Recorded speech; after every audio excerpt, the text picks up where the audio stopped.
All right, so we had a few of the viewers in the Twitch chat saying some pretty rude things about how you know, they're never on time anyway, so they're probably not going to be on time tonight because people were apparently counting down to when we were going to start our live stream, and they were like, "Oh, well, they won't be on." Yo, we're on time tonight. It happens to be 9 o'clock. Well, hold on. This computer says 9:01. This computer says 9 a.m. 9 a.m.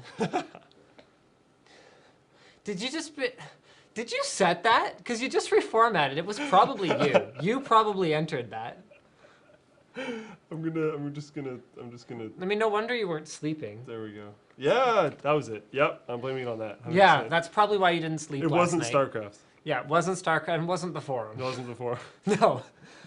For those of you who don't know what's been going on the forum, really exciting stuff. We launched a contest where you have a chance to win one of two 3960X processors. Comes with a Gigabyte X79 UD3 motherboard. So normally, with contests like that, We're good. Keep going. it's good. I'm monitoring. That one's I'm monitoring fine. right now. Good work. Okay. Yeah. So normally with contests like that, there's lots of terms and conditions and rules and regulations, but we're just making it like Post the stuff and win some awesome stuff. YouTube rules, which is like very unofficial. So basically, if you get drawn, then you'll win, and we'll just eat the shipping and send it to you. So guys, if you haven't checked it out, make sure you go to the Linus news, videos, and rambling section of linustechtips.com and make sure you sign up because it's awesome. All you have to do is post in the thread to qualify, and it's going to take a long time to go through all those entries. Like, yay, Excel. Yeah, exactly. We're boned, but we have to find out how many entries each person has. Well, okay. Can you dump from the server and make it into something that we can somehow easily? Oh. Yeah. Oh. Actually, it's going to be a nightmare. So that's okay. That'll be like.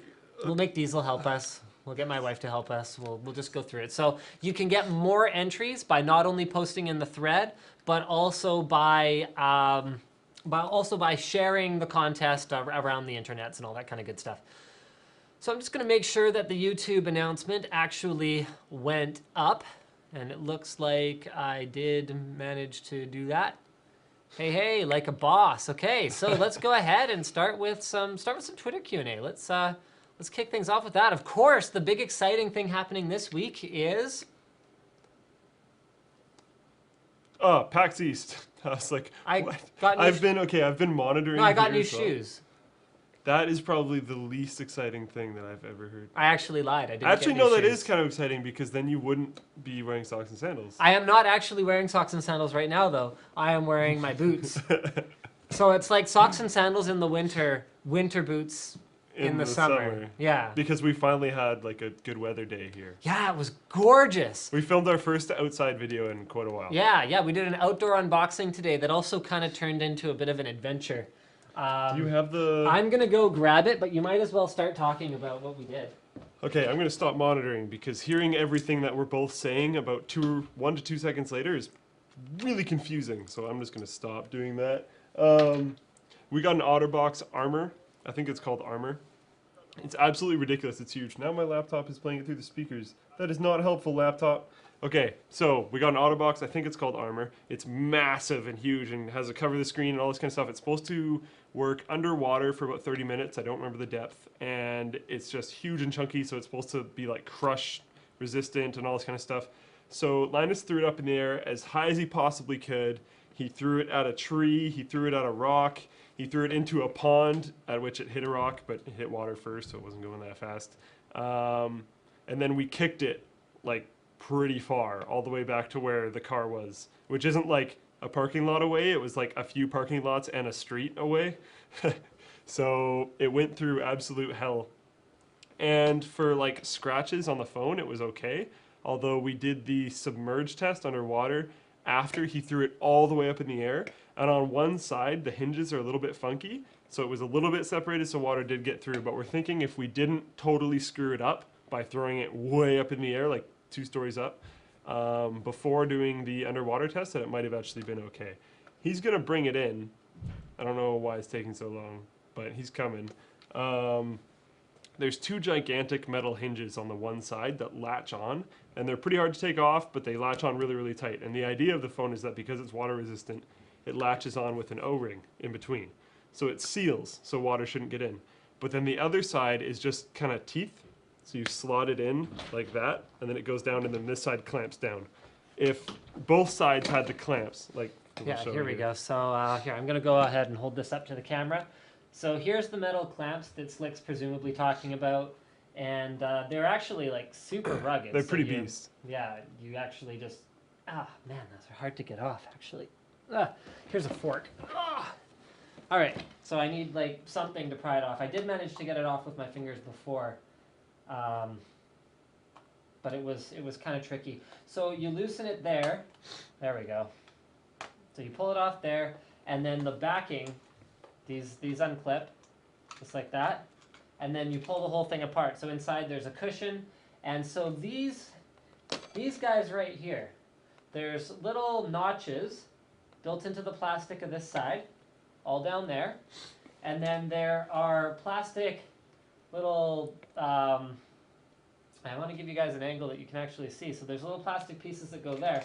So you take the whole thing, and then you slide it in with the plastic things, push it down, and then latch it, which engages the O-ring seal. I want to give you guys some idea of what we actually did to this thing, because it is pretty beat up. Like, it's absolutely brutal. So, did you tell them all the stress tests? Yeah. So, yeah.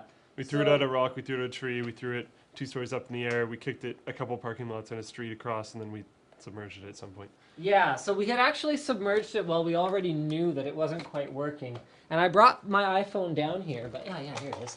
So there may be an issue with my earphone speaker, but the phone actually is functional. The screen didn't crack.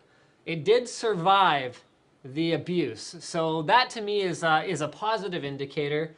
While the case is no longer waterproof, unfortunately, and all that good stuff, but at the end of the day, it's one of those things where it's like, okay, buying a new case because my case is destroyed versus buying a new phone because my phone was destroyed. And that was like 10 times the damage that I would have a phone go through in like 5 years.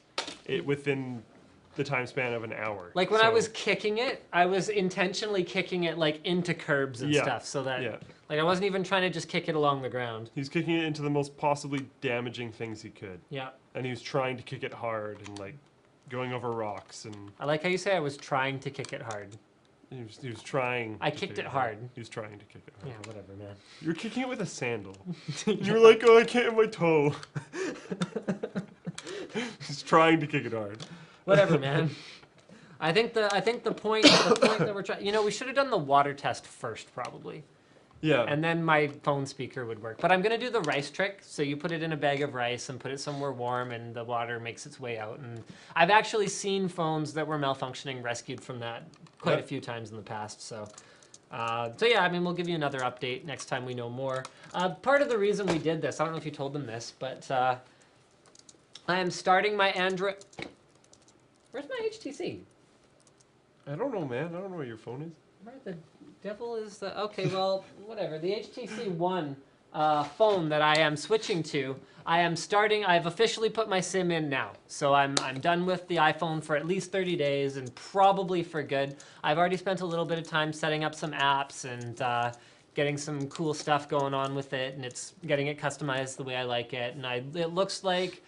I don't necessarily... Okay, I know where you're about to go with this. And I don't necessarily agree that Android is inherently superior in some way. But he's got a month. The iPhone 4 is extremely, extremely long in the tooth in terms of the speed of the hardware. And I think a big part of that is brought about by the whole concept of forced obsolescence. So, okay, here, I'll show you guys a live demo of what I think is probably the most ridiculous thing about this phone. Careful when you move too far forward. Yeah. People were complaining about the volume. So I'm gonna fire up a text message here that I'm gonna send to that guy that works for that company that I founded once. QRS. So when I first got this phone, it was extremely snappy. And I understand that some of the new apps and new functionality that get enabled are not necessarily going to run 100% on the older hardware. But when it's a messaging app, I get that, okay? But this is my SMS messaging app. And I apologize, but I'm going to have to move away from the mic to do this demo. So check this out, guys. Check out the delay on this. Can they see? are you on manual focus? No, you're not. Okay. Whatever.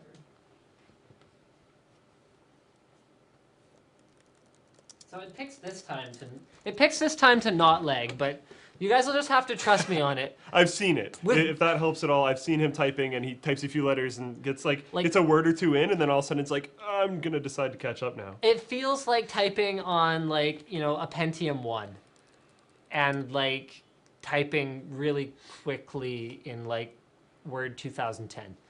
It's just inexcusable for a 3-year-old piece of hardware to struggle with text input. And I mean, things like the YouTube desktop site are terrible on almost any mobile device. And I actually can't quite figure out why that is. But on the iPhone 4, it used to be I could kind of use it and I could reply to one comment that I saw that I really had to reply to before bed. Now, I can't do anything. Nothing at all. So that's incredibly frustrating. So the faster hardware is definitely a huge boon, and I'm really excited to spend some more time with it, because man, it's fast. And the one's just kind of beast. The screen is just insane. 441 PPI, was it? I think so. Something stupid Just like insane. that. So it's a 4.7-inch screen compared to the Samsung Galaxy S4's 5-inch screen, but they're running at the same resolution. So it's actually the highest pixel per inch screen out there. Which actually leads us into our next discussion point, which is that HTC One might be delayed again. Yeah, because, okay, so HTC lost their Tier 1 customer status. With their suppliers. With their suppliers. So for cameras and screens, and so maybe not all of their suppliers, but at least one of their suppliers. Notably their cameras. So they might not be able to hit their launch, they might not be able to release as many as they wanted to, etc., etc., etc. And this is all coming off of the news that HTC's CEO announced that if the One was a failure, he had already announced this before the camera fiasco started, if it was a failure, he was just going to step down and call it a day. So despite the One being incredibly awesome and getting really, really, really good reviews so far. Yeah, everywhere. Everywhere. Check out the Anantech. Sorry about that clap if that was too loud. Check out the Anantech S4. Is it S4 versus 1? I think it's the S4 review, where they basically, I think the intro had at least 3 brutal shots that Anantech took at the S4. Yeah, so check out the S4 review and then do a Control F for 1, because you'll see them mention 1, and every single time they're like, the S4 is not good or falls behind in this aspect. But then the One, yeah, it's they use it as the scapegoat to go and talk about something awesome for a moment. Yeah, it was actually brutal. I've rarely seen them you have to. This is the thing about any tech publication, is you gotta understand where their paychecks come from. So someone like Anantech, it's not like they're getting paid by Tim Hortons. Or, okay, for those who aren't Canadian, it's not like they're getting money from McDonald's. They don't do food reviews. And if they did do food reviews, McDonald's would be crazy to advertise with them, because they couldn't possibly say anything positive about it. No offense to anyone who works for McDonald's. But Anantech realistically takes money from Intel, Microsoft, AMD, Nvidia, blah, blah, blah, blah, blah. The list goes on. So it's not like you have to read between the lines a little bit. It's not what they say, but what they don't say a lot of the time, or what they could have said, but actually they edged around or whatever, made their way around, and kind of when a major site like a Tom's Hardware or whatever else says, "Oh, we were slightly disappointed by this," that means we expected more. This was not good. So, yeah. Anyway, there you go. There's a little lesson on reading between the lines, because, I mean, there's a fine line between making sure that you are informing people about what they need to know about the product, and making sure that you're not just trashing things and destroying people's livelihoods because there was something about it that you didn't particularly like. You know, like I could say, this case is the worst thing ever, and it may just be my opinion. Maybe I don't think the aesthetic's perfect. If you guys are regular viewers, you know I like metal cases. But that doesn't mean that a plastic case is bad. It just means that I personally wouldn't buy one for my own personal system. And if you harp too hard on something, what if you got a defective unit? And that's another thing too. That's actually happened to me. Yep. Where I was like, oh yeah, no, it was a terrible experience. And then it turned out that there was actually something wrong with it. And defective units happen to everyone. I mean, it kind of drives me crazy. You go on like Newegg or Amazon or NCIX or anywhere, and there's 1-star review. Oh, it showed up and it didn't work. And the best part is when people leave a review of a retailer. Oh, I bought my stuff from Tiger Direct and it arrived broken. They suck. It doesn't work that way. Yeah, okay. So there's two ways that a retailer can go about this. They can either open every single one and test them, in which case, oh, it was open. Or they can keep it sealed and you might get a dead one. Yeah. The only place that would possibly be applicable was if you're ordering from the manufacturer's website, because other than that, they're just receiving it and then selling it to you. Yes. Like, yeah. They don't have any intervention in that at all. Yeah. Yeah. So I mean, yeah, be an educated consumer. Make sure that you're putting the blame where it's appropriate, and just generally, yeah, be an educated consumer. That's the lesson from that last. Why does the Twitch app for iPad not be very good? I want to watch the Linus Tech live stream. Oh, Dylan, we're sorry to hear that, man. I wish you were here. What happened with the awesome Corsair video for Tech Quickie? It's coming eventually. We're waiting on a software update for that product because we talk about the software update in our video. So we can't release the video until it's available. This is how Apple makes their money? Yeah, of course. That's how anyone makes their money. Yeah. Planned obsolescence is kind of everywhere. Okay, for all of the complaints I have about my iPhone 4, remember, everybody's favorite golden child right now, Samsung. My wife's Samsung Galaxy 1 is a piece of crap now compared to how well this one has held up. It's incredibly scuffed up. It was not very durable. The battery life went like, yeah. And in addition to all of that, it never got software updates to the newer OSs. It's still running Gingerbread, which from the perspective of someone who bought a well-supported device, I look at that and I go, that's totally unacceptable. Like, yeah, that's not going to make it so I never buy a Samsung portable device again. But this is totally not Samsung, but my Nexus S got updates all the time. I'm not going to forget about that either. And that goes for Samsung or any other company. So it's one thing to deliver me a software update that gives me all the functionality but maybe slows down my device. Okay, you know, I'm still not happy, but okay. But if you don't give me the software update at all, and then my device is slow, and I'm just kind of sitting here going, really? Seriously? Like, I haven't forgotten this. Yeah, I mean, yeah, go ahead, sell your S4s, but not everyone upgrades their phone every year. And if you don't, then that kind of longer-term support does mean something. So I love my S3. It's right here. But realistically, I got it out of warranty. My Nexus S was like my favorite phone I've ever had because that thing was a brick and lasted through everything. I think you mean like a beast because brick implies that it... Yeah, beast because it just wouldn't die. It died because of me. It didn't die because, like, I killed the phone by accident. It didn't die because it sucked. And then it was on freaking Jelly Bean when I moved away from it. Supported Jelly Bean. It wasn't on, like, I did something to it and gave it Jelly Bean. Like, that's awesome. And then, I don't know. Like I said, I like my S3, but I'm just worried that in the future, I might still be running the exact same operating system I am now, because that's exactly what happened to Linus's wife's phone. Andrew suggests that I do an I-switched iPhone 5. Probably not necessary, because I'm pretty familiar with iOS at this point. We don't like to talk about Slick's condition. What? He's really sad. I'm sick. Sad. I'm sick right now. If you hear me coughing, if my voice sounds different, if I'm sniffling, if I'm sneezing. He seems like he has a rough exterior, but actually he's basically like a 4-year-old girl inside. What? Oh.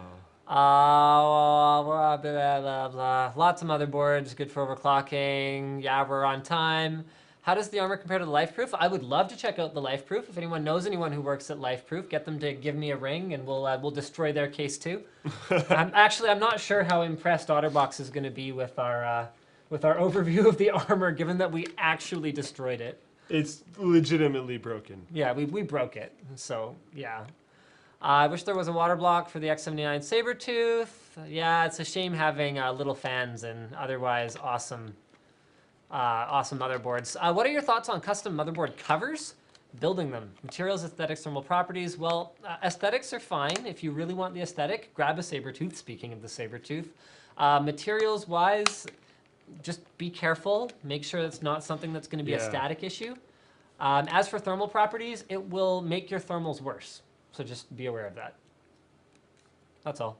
I mean, probably not the end of the world. And no new pants. I'm still wearing the same pants that I always wear. So there you go. You probably have some like PAX topics or something you want to talk about, right? I've got There's like some tons of expo stuff. or something that You probably wouldn't know because you don't even like video games. I like video games. Okay, you don't play video games. I play video games. I played more Jetpack Joyride than you. I have way better in-game items, and I didn't pay for any of them. You've been playing for way longer. That's true, but like I actually built them up pretty fast. I was playing it a lot for a bit. Okay, so he saw me playing a game yesterday and watched, I think it was yesterday, watched for a little bit, then was like, oh, I forget what it's like to play games. Just like, wow, okay. Anyways. I actually hadn't heard of the Massively Multiplayer BA, MMBA, is that what it's called? MOBA. MOBA? M-O-B-A. Massively Online Battle Arena or something, right? Or I don't know if it's multiplayer online, Pretty sure it's multiplayer online, whatever it is, MOBA. I actually hadn't heard of that terminology until we unboxed the Razer Naga Hex. And I was like, oh, what's a MOBA? It's like, oh, I felt like an old person. That's what having a baby does to you. Maybe you are an old person. Maybe I'm soft on the inside and you're old and decrepit. I'm gonna move on before I get fired. My gaming rig's almost done now. I just have to solder together that extension cable. The reservoir is like slightly hanging I out. have to figure out how I'm gonna. Okay, I have to figure out how I'm gonna deal with the heat output of a 10 gig Ethernet card, an amped sound card, so I have a Zonar Zents in there, and a high-end LSI RAID card, all next to each other, which is the only place I can put them. Also, I need a replacement for the 10 gig cable going to my computer. So Diesel gets 10 gig, the server gets 10 gig, and my personal rig actually isn't even properly running off of it yet. So there's passive cables and active cables for direct attached copper. So I have a passive 7-meter cable, which is like borderline, and there's a lot of CRC errors. And this is like, we've already had problems because of how borderline and crazy this is.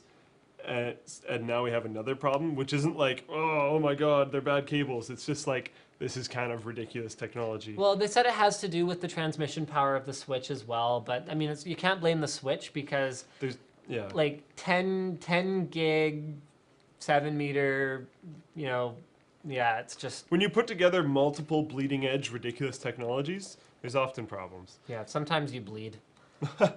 Okay, quickly before I go into PAX East announcements, I want to bring up the folding team before I forget this, because I would have probably forgotten this if I didn't just glance out of my screen and see that. Whaler, who's running the folding team. Whaler 99 specifically, Whaler not 99. any of the other 98 Whalers. Or the Hartford Whalers. He is going to be... he is going to be running... Hockey joke! He's going to be running a contest where... Okay, I'm going to forget some of the details, but he's going to post it on the forum. So check out the forum, check out the folding section. Generally, some of this might be wrong, but new members that have only been on the folding team for a certain amount of time, if the best new member is going to win this contest, and if you win the contest, he's going to dedicate one of his best folding machines to your account for a week. So it'll help just boost your score up. Cool. So if you're a new member and you're trying really hard, for a week, you'll get one of his machines, so you'll just skyrocket in the team. And his are really beast. his are pretty freaking beast. Yeah, it's like kind of ridiculous. So that's cool. Respect, man. Come check out the folding team. Come join if you want to help. If you do really well, you'll get help from Whaler as well. And if you're not into folding, there's also Boink, which Liquidus runs. So you can check that out. That's cool. I'm going to move on to Pax East now. I just wanted to cover that before I forgot. Actually, okay, sorry. I'm going to start with a word from our sponsors about Pax East. So first of all, Intel's got a huge presence at Pax East. They've got their booth. They've got their new VIP Tech Zone app, which you guys should definitely check out. Probably the best place to find all the information about what Intel's doing at Pax East is on the Linus Tech Tips forum in our Core i7 Extreme Edition and Gigabyte X79 motherboard giveaway thread. So just check this thread out. So here we go, sponsor messages. So they've got their VIP Tech Zone smartphone app. It's available for Android and iOS where you can get news, special promotions, and some exclusive giveaways. Also, if you follow @IntelEdge on Twitter and tweet them your favorite game with the hashtag #IntelInspires, you'll be entered to win a Lenovo U410 Ultrabook. And oh, for crying out loud, the link thing here is broken again. I swear. And all these images are broken now too. What's going on here? That's not good. Oh, apparently my sign-in expired. Okay, well, that might have something to do with it. Sign in and then things will fix. Okay, okay, and finally, of course, there is the giveaway on our forum itself where you just have to post in this thread, which has 313 pages now, which is kind of ridiculous. And we're giving away the two 3960Xs as well as the, here we go, back to us, as well as the matching Gigabyte X79 boards to go with them. So guys, check out the Intel booth, go say hi, learn about Ultrabooks. And of course, this time I'm gonna, this time I'm gonna do this properly, but we have to put in our sponsored ad here, so stay tuned. We'll be back in 20 seconds. This video is brought to you by our trusted partner, Intel. For a limited time only, with the purchase of any unlocked Core i5 or Core i7 Intel CPU, get a free Intel beanie with a chance to win an Intel snowboard. Valid for Canadian and US customers only. Some restrictions apply. For complete details, visit intelgamingpromo.com. Yeah, I stretched it while it was playing. Slick's like, oh, hey, you got a little black bar on the on the edge there. And I'm like, oh, yeah, okay, hold on, let me take care of that. So either way, I think that was a lot more graceful than what we did last time, so. I think that's the first time it's ever been graceful. Yeah. Yeah. But we still had the black bar. Next time we won't have a black bar. So every single time it will get slightly better until it's acceptable. And we're also, I don't know if you guys have noticed this, but we're reducing the length of our pre-roll ads. So that one was almost 20 seconds long. All the stuff we're putting in now is closer to 5 to 10 seconds. So yeah, we've got... The main constructive criticisms that we got was that it was too long. Yeah. So we tried to address that. So we're getting that fixed. Okay, carry on. Okay, Pax East. So sorry for clapping. I always forget that it's loud for you guys. The main two announcement type things that I've seen from Pax East. So this isn't like I watched a gameplay video and I have feedback on it or anything like this. I haven't had much time because it started today and I worked today. So I don't know. Next live stream, I'll probably have like all the Pax East coverage, so that'll help. He does all this complaining, but I already told him I'm going to take him to PAX Prime. I'm not even going to get into that. Okay, so the only two like big new game announcement level things that I have seen so far, there might be more than this, is Capcom is releasing a remastering of DuckTales. Seriously? Yep. That would actually be kind of freaking awesome. It's actually pretty exciting. I'm pretty stoked into that. It is going to be available on Xbox Live, PlayStation Network, and Wii U. So, no fun time for us. Oh. But, oh. still cool, I guess. Okay. I have an Xbox Still and a PS3. cool. I don't know where they are. Isn't one of them in your room? I have the PlayStation 3 because I was playing around with Dust 514. Okay. It's, yeah, I don't know. I put it back in the box pretty quick. I Gotcha. can't handle the controllers. I'm sorry. I have really big hands. When I play with like stock DualShock controllers, I'm just like, what is this thing? It's really small. Anyways, also Blizzard announced Hearthstone Heroes of Warcraft, which is a trading card game. I thought, first of all, Blizzard already ran a trading card game. for one. And for two, I wonder if they actually think they're going to be able to compete with stuff like Magic. Well, they're Blizzard, so So people will buy it. yeah. But I don't think there's going to be like the Magic tournaments and like all the huge stuff that's already around for card games. I think probably like if they really wanted to give Magic a run for their money, what they would do is they would incorporate it into Warcraft universe, or probably Warcraft universe would be the one that would make sense. But Yeah, Hearthstone Heroes of Warcraft. I missed that part. Yeah. I heard Hearthstone Heroes and then I was kind of tuned out. Okay, yeah. Oh, Hearthstone okay. Heroes of Warcraft. I mean, if it has Warcraft branding wrapped around it. In the video, I saw stuff like Hellscream, I saw Thrall, I saw like Okay. a lot of big guys, but there was also smaller people, so I'm assuming there will be like hero level cards. I'm all about Ilaria. Yeah, she's hardcore. Yeah. She's like beast. You can take down Deathwing with just Ilaria if you are like pretty conservative and you run back and forth. So. See, most people, because Deathwing's in the World of Warcraft now. Oh really? So most people are gonna be like, nah, Oh. what are you talking about? No, I'm talking Warcraft 2. You can't solo Deathwing. That's not possible. You know, it was Warcraft so 2. annoying. Why were Kieran and Skiri, or whatever their names were, the Griffin Rider hero in Warcraft 2, why was he so crap compared to Deathwing? Like, they weren't even remotely balanced. A lot of stuff wasn't balanced though. Warcraft 2 was a balanced game. It wasn't like StarCraft. But But like, no. well, no, I mean... Them's fighting words No, for some people. I mean directly balanced, equivalent units. A grunt was the same as a footman. Right. But then all of a sudden they were like, oh, heroes, Brr. and they're different. I mean, it was only single player. And it's hard to balance things. Yeah, but it's still, come on. I mean, he was so cool. He was like, ah, hi, laddie. I loved that description. He was so cool. He was like, ah. Well, that's what he said. I know, but then you just completely stopped. Whatever. I have more gaming stuff, but Yeah, not let's hear it. directly PAX East. So we can actually move on to something else. I can cover that later. That was it? That was all you had for PAX East? For PAX East, I expected more launch stuff, but I think people It's are day waiting. one. It's still a weekday. It's day one for one. Weekday.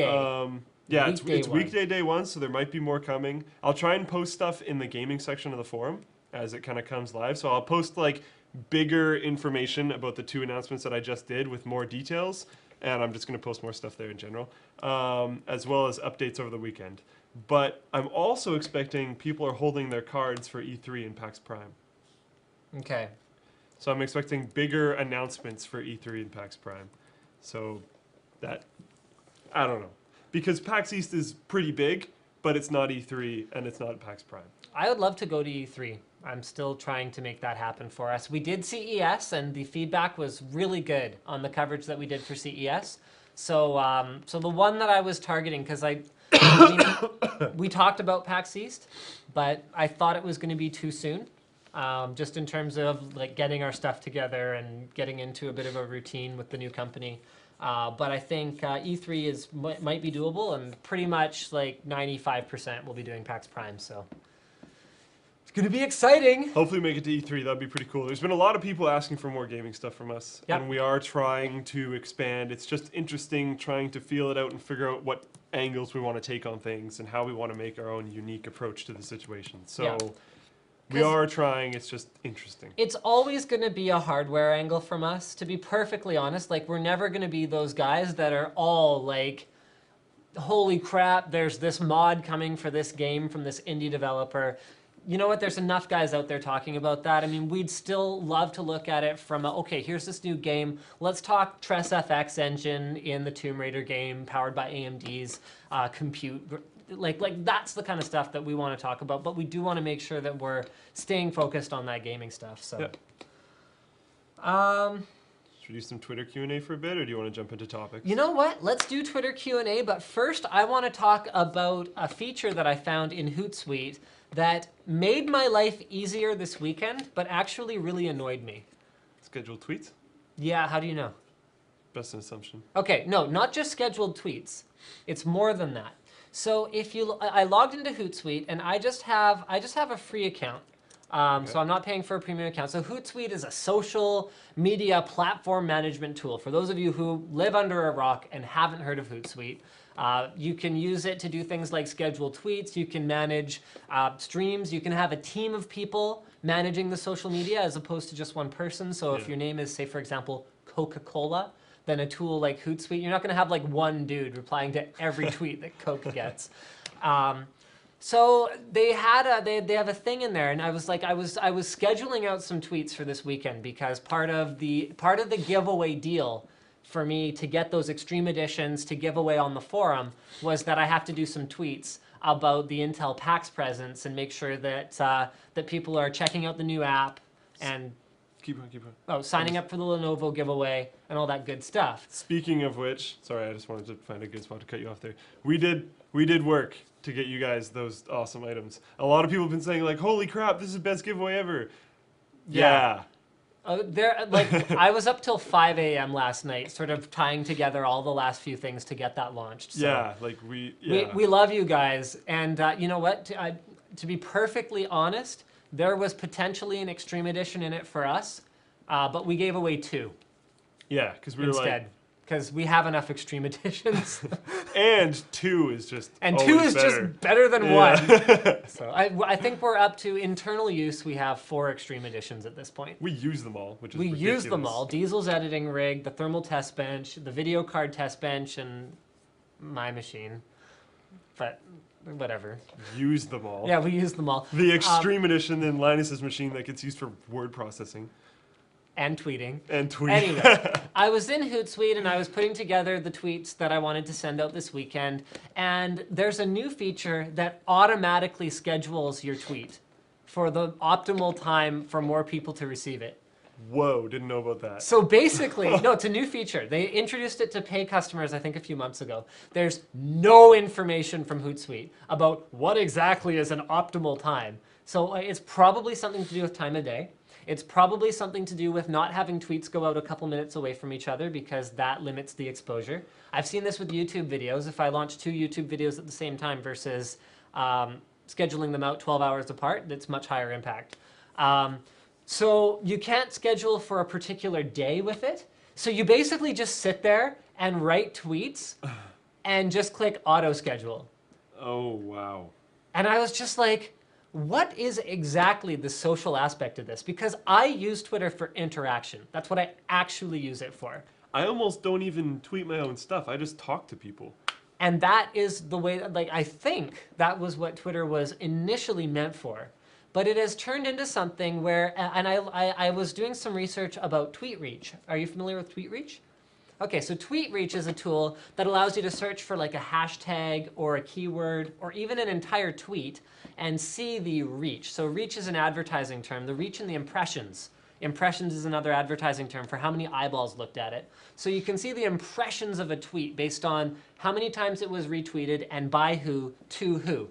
And I was like, I was just a little bit blown away by how automated and how empty it is a lot of the time. Yeah, because that's really not interacting with your fans in like a positive way. That's just a, yeah, make sure they see me as much as possible. Yeah. I mean, giving things away is good.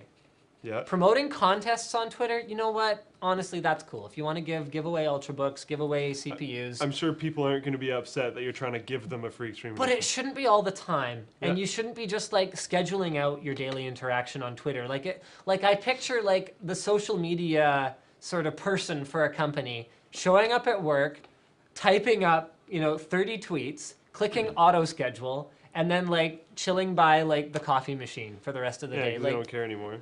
Like that to me is not quite right. And I'm not saying that's what's happening everywhere.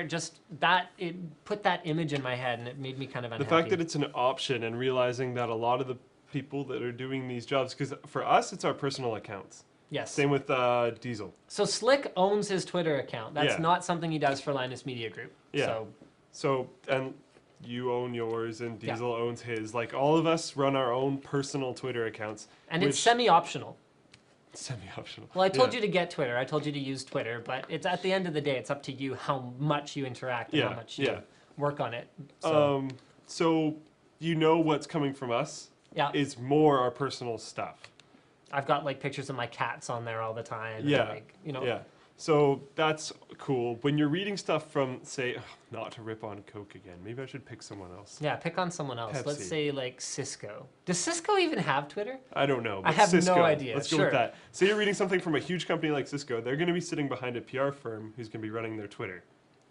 Presumably. Presumably. Possibly. I have no idea. I picked some random And name it I don't know. depends, because like for example, I'm not picking on Intel, but I know Intel has a ton of different Twitter handles. Yeah. There's at Intel Edge, probably Yeah. at Intel Inside, at Intel PR, at Intel.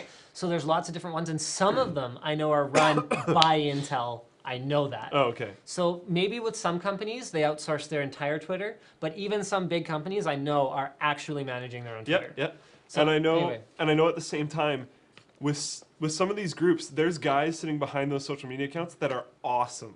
They're constantly pushing it. They're pushing up promotional stuff, but then they're also answering like everybody's tweets with like good information, links to what they need to Yeah. know, all that kind of stuff. A lot of these guys are really good, but you know there'll be that one person who's Yeah. just like, ugh, automated tweets and then drinking some coffee. Yeah. Like, so it's just. It I just don't made know. me sad. Yeah. That's all. So speaking of Twitter, let's do some Twitter Q&A. I have a 460 SC I'm looking to upgrade. What's the best single NVIDIA GTX? Well, the Titan is the best one, but you haven't really given us much to work with here, DJ. He said card, not single GP. No, single GTX card. Yeah, Titan. 690. 690, single NVIDIA GTX card. Oh, well, I don't know. It's a single You card. could make the argument that a Titan is a better option than a 690. Yep. I would go for more VRAM. Remember, 690 only has 2 gigs of usable yep, VRAM. that's true. That's true.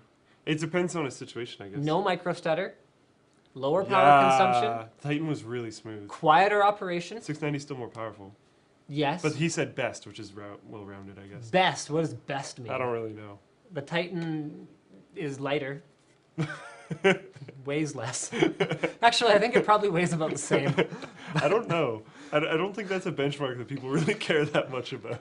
You know what? I was even, you know that scale that I kept in the NCI in the old NCIX Were you Tech gonna weigh Studio? them? I was gonna start weighing video cards as part of my length and looks and whatever videos, and then I just kind of bailed on it. Like, yeah, I don't. Well, if you're going for weight, 650 is a very good option. Yeah, so I don't really think that matters that much. someone apparently doesn't like the offensive logo on one of our hoodies. It says Adidas. It says Adidas. So I'm not even wearing a hoodie. So. yeah, here's the, yeah, okay. Oh, it says, oh. Okay, is the price of a 660 Ti worth it over a regular 660? We actually found price to performance ratio, the 660 is a better value.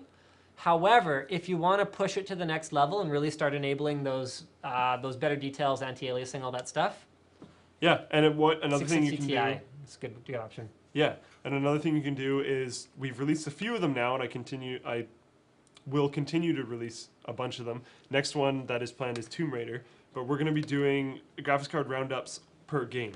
So if there's certain games that you play a lot, and we release a video for it, you can check to see like, What's okay, the best value? yeah, you can check, be like, okay, I'm planning on playing Battlefield 3. What price bracket should I shoot for? By looking at the frames per second, Yeah. and then, yeah, check it out there. Because 660 and 660 Ti make it in, I think, so far, every single one of those. Yeah, because we just go because- based on what we can buy for an approximate price point. Yeah. When is Corsair sending you a 900D? We will have one. We don't have a confirmation yet. I was actually on the phone with Corsair, was it yesterday or 2 days ago? When did I talked to Corsair yesterday. And they said, we're working on it. We will get you one. So we will check it out. Honestly though, if you just want to see a 900D and you want to see me in the same video as it, we did cover the 900D at CES. Your Windows 8 test bench have problem. Yeah, we know. There it is. Yay, Windows error message. Will an optical 4000 DPI mouse be enough for gaming on 2560 by 1440? Probably. I think so. I would think so. I actually use a lower, my mouse calculates in CPI because it's an Akari laser, but I use a lower sensitivity than that on my 2560 by 1600 monitor that I found out today. Ooh. If I were going to replace the panel on it, because I was hoping to just get a replacement part, would cost me $1,000. Yeah. So I might as well just get an IPS Leonidas from eBay at that point. Although I really haven't quite, there's no monitor on my desk right now. So I actually haven't decided what to do monitor-wise. No good.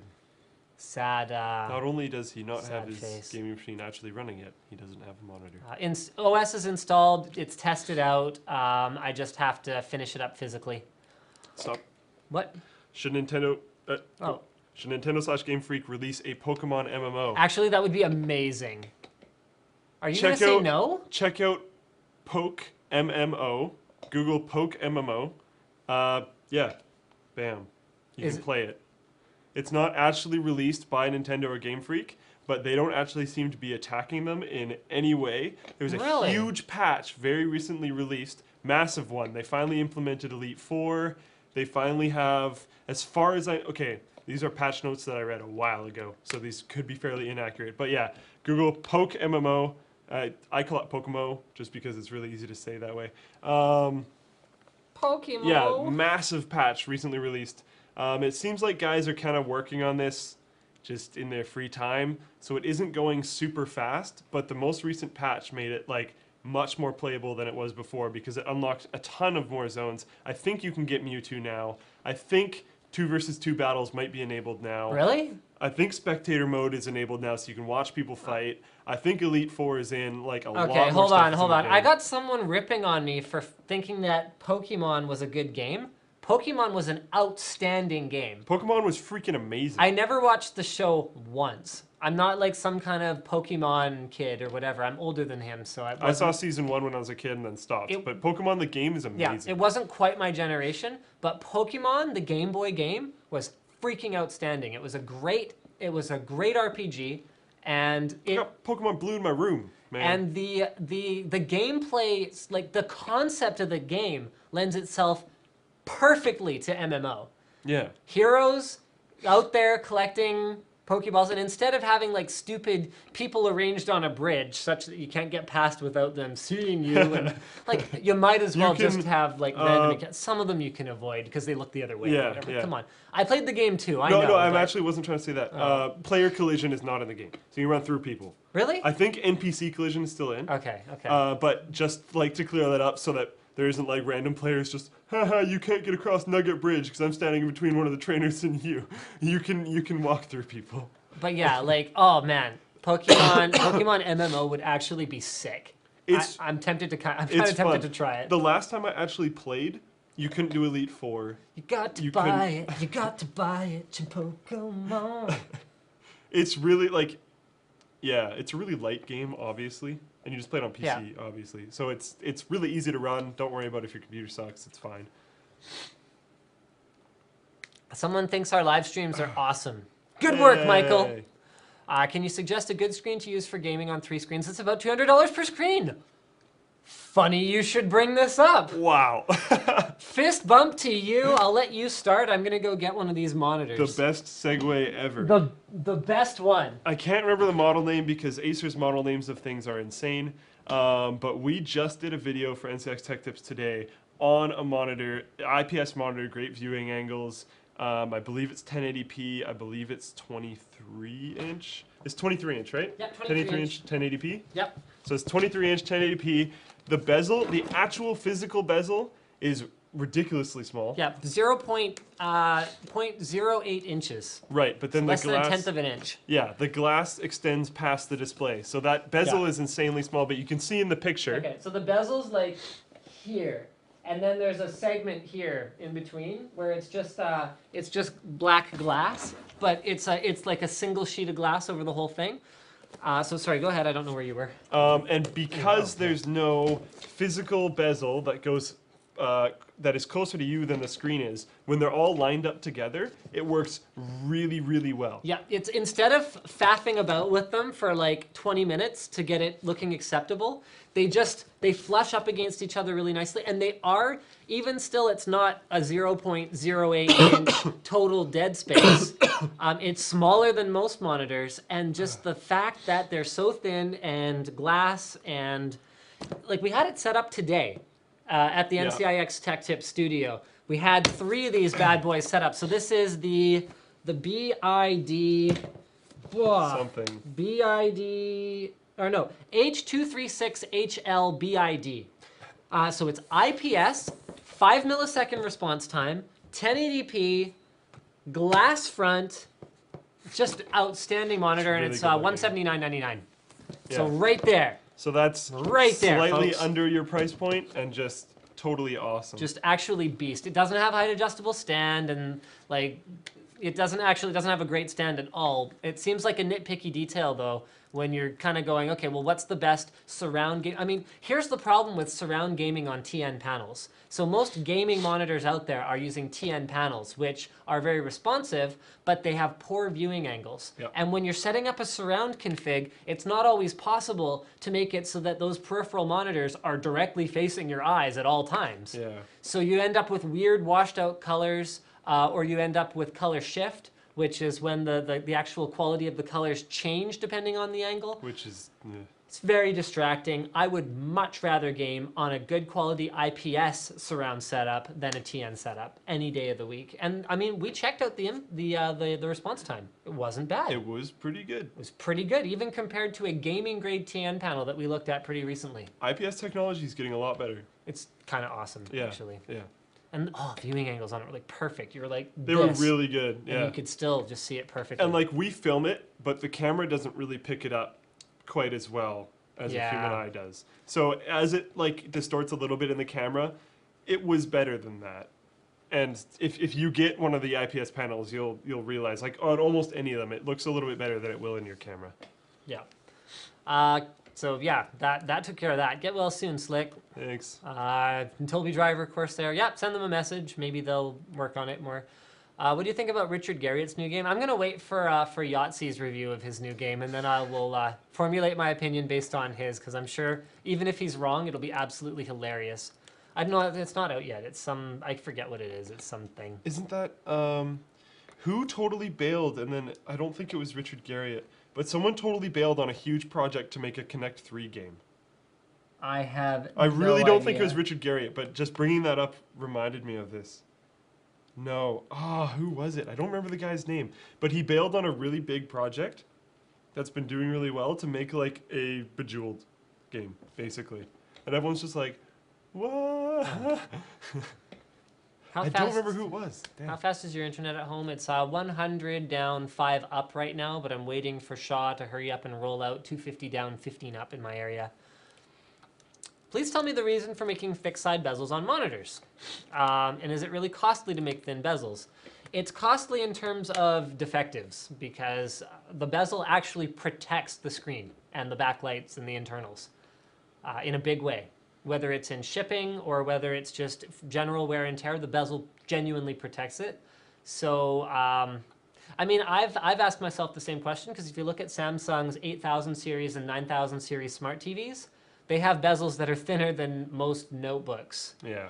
And if you look at things like smartphones, you go, okay, realistically, guys, why couldn't you put a bezel that thin on my PC monitor? The answer is they could, they just won't, because the flex of the materials, okay, when you get bigger, makes it harder to control unless you can make the device thicker. People want thinner monitors, so they end up with bezels. Most people aren't running 3 monitors, so most people don't care. And when you design a product for mass market, you don't consider what sort of less than 1% of the available people who might buy it would think. I mean, what else is there? I wish they'd do it. I mean, Samsung had a product, their MD3X thing. It was like a custom thing. I did an NCIX Tech Tips about it. That was really cool. The thing that was disappointing about that was it was TN, so Yeah. it was a surround TN, and oh my goodness, the input lag and the pixel response time on those were unbelievable. Must have been like 25 millisecond response times. Like, Ooh. oh no, it was unreal. Ooh. It was like a business-oriented SKU. Okay, but still, ooh. Yeah, I don't want to see my word go like, chop. you wouldn't have even believed it if you saw it. Before I started working here, I didn't really think I cared about the monitor thing too much. Right. And then I was like, oh, I've seen better monitors now. Remember when we did the one on the Samsung 27-inch PLS with the glass panel? Was that the Series 9? Yeah, or Series 8 or whatever it was. That monitor That had the That gorgeous metal stand. Yeah, that just changed everything. That just wrecked it for you, didn't it? Yeah, and then I saw the price tag and I was like, okay, I'll find something else, but but still. Oh, I'd love to have one of those. They're So insanely nice. Okay, okay, I've heard of MOBA games. Like, I'm perfectly familiar with League of Legends. I played Dota in Warcraft 3 and all that stuff. Like, I'm perfectly familiar with the idea, with the concept. I know what the game type is. I just hadn't heard the term before.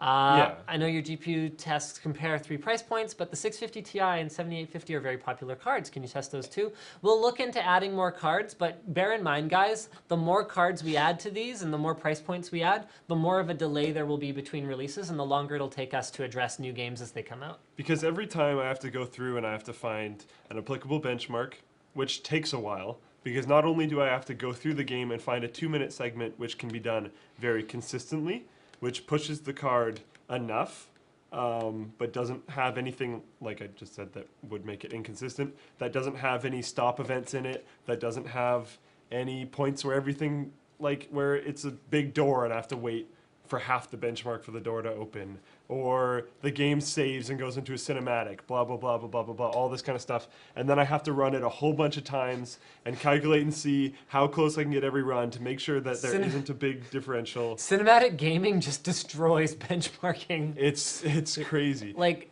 oh. And like it brings a lot to it because our benchmarks are different because they're not canned and they're not the same calculated thing that everyone else is doing. And like, I'd love to play Crysis 3, but but originally, my account was auto-saved to a point where if I actually went past that point and it auto-saved, you couldn't go back. Or maybe it wasn't, maybe it was Crysis 2. Crysis 2. Yeah, Crysis 2. I was like, really? Really? You don't support saves? Like, even last generation consoles have hard drives. How hard is it to save something? They have online services. Like, Oy. Yeah, so after all that, then I have to start benching. Like it takes a lot, and then I have to do everything else I have to do. So. Okay, so John asks, how do you determine what power supply to use? Single GPU, 450 to 550, dual GPU, 650 to 850, triple GPU, just buy yourself a 1,000-watt power supply. There. Sweet. And that's building in some room for, I mean, make sure you're picking a good quality power supply. That's key as well. We're back to where we were before. Are we? Yeah. Would you ever consider doing builds for people? Having people pay you to build a system? Sure. If anyone wants to pay me $1,000, I'll build a system for you. It won't be anything special. It won't be any different from what you could build yourself. I just want to make sure that that's clear from the very start. $2,000 for water cooled. $3,000 if you want me to include a picture of the look on my face because I spent that time building your system instead of finishing mine. Oh my god. Oh, now if someone does it, their build will be up and ready before yours is. Amazing. That would be fantastic. Not good. Okay, you know what? Let's jump into a new topic before we do any more Twitter Q&A. What you got? Okay, so give me 1 second. First of all, last stream we actually brought up. Last stream was we had a little bit of a heyday making fun of Origin. One of the things that we brought up was that people that pre-ordered Crysis paid full pop for the game. Oh yeah. And then it went on sale. Guess what, folks? It's on sale again. And for less. The regular edition of Crysis 3 is now $29.99. And the deluxe edition of the game is now $39.99. With all of that said, EA CEO is stepping down. So I think he's like gone. Is that what's going on? Because it's headlines everywhere, and you know, it's hard to say exactly what it's to do with. Whether it's being voted worst company in the world in 2012.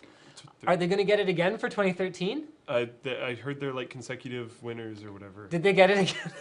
Well, they're like in the final running or whatever. Okay. I read it I only read a little bit of it, but okay. EA is in again. They might possibly win it again. Okay. Plus the SimCity fiasco. Oh, which is still a problem. What a disaster. I was interested in what they changed about SimCity, so I watched a stream for a little bit, and the guy got desynced from the server, so it rolled him back. So I was watching the stream and it rolled them back to all the way before I had connected to the stream. And I had been watching for a little bit and I'm like, all right, well, I'm done and I'm not even playing the game.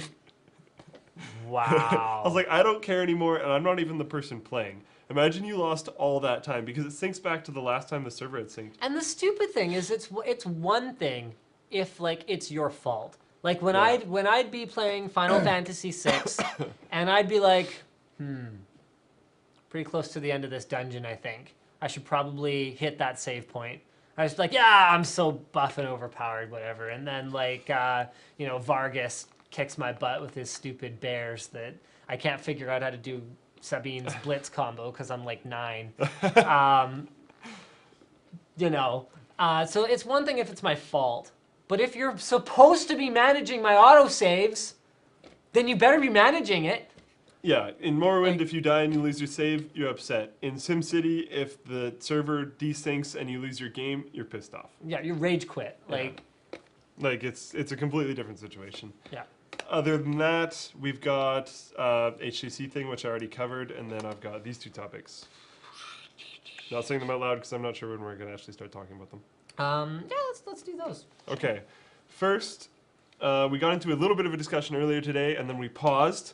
We were like, no. We should talk about this on the We live should talk stream. about this on the live stream. So survey results are something that apparently we share.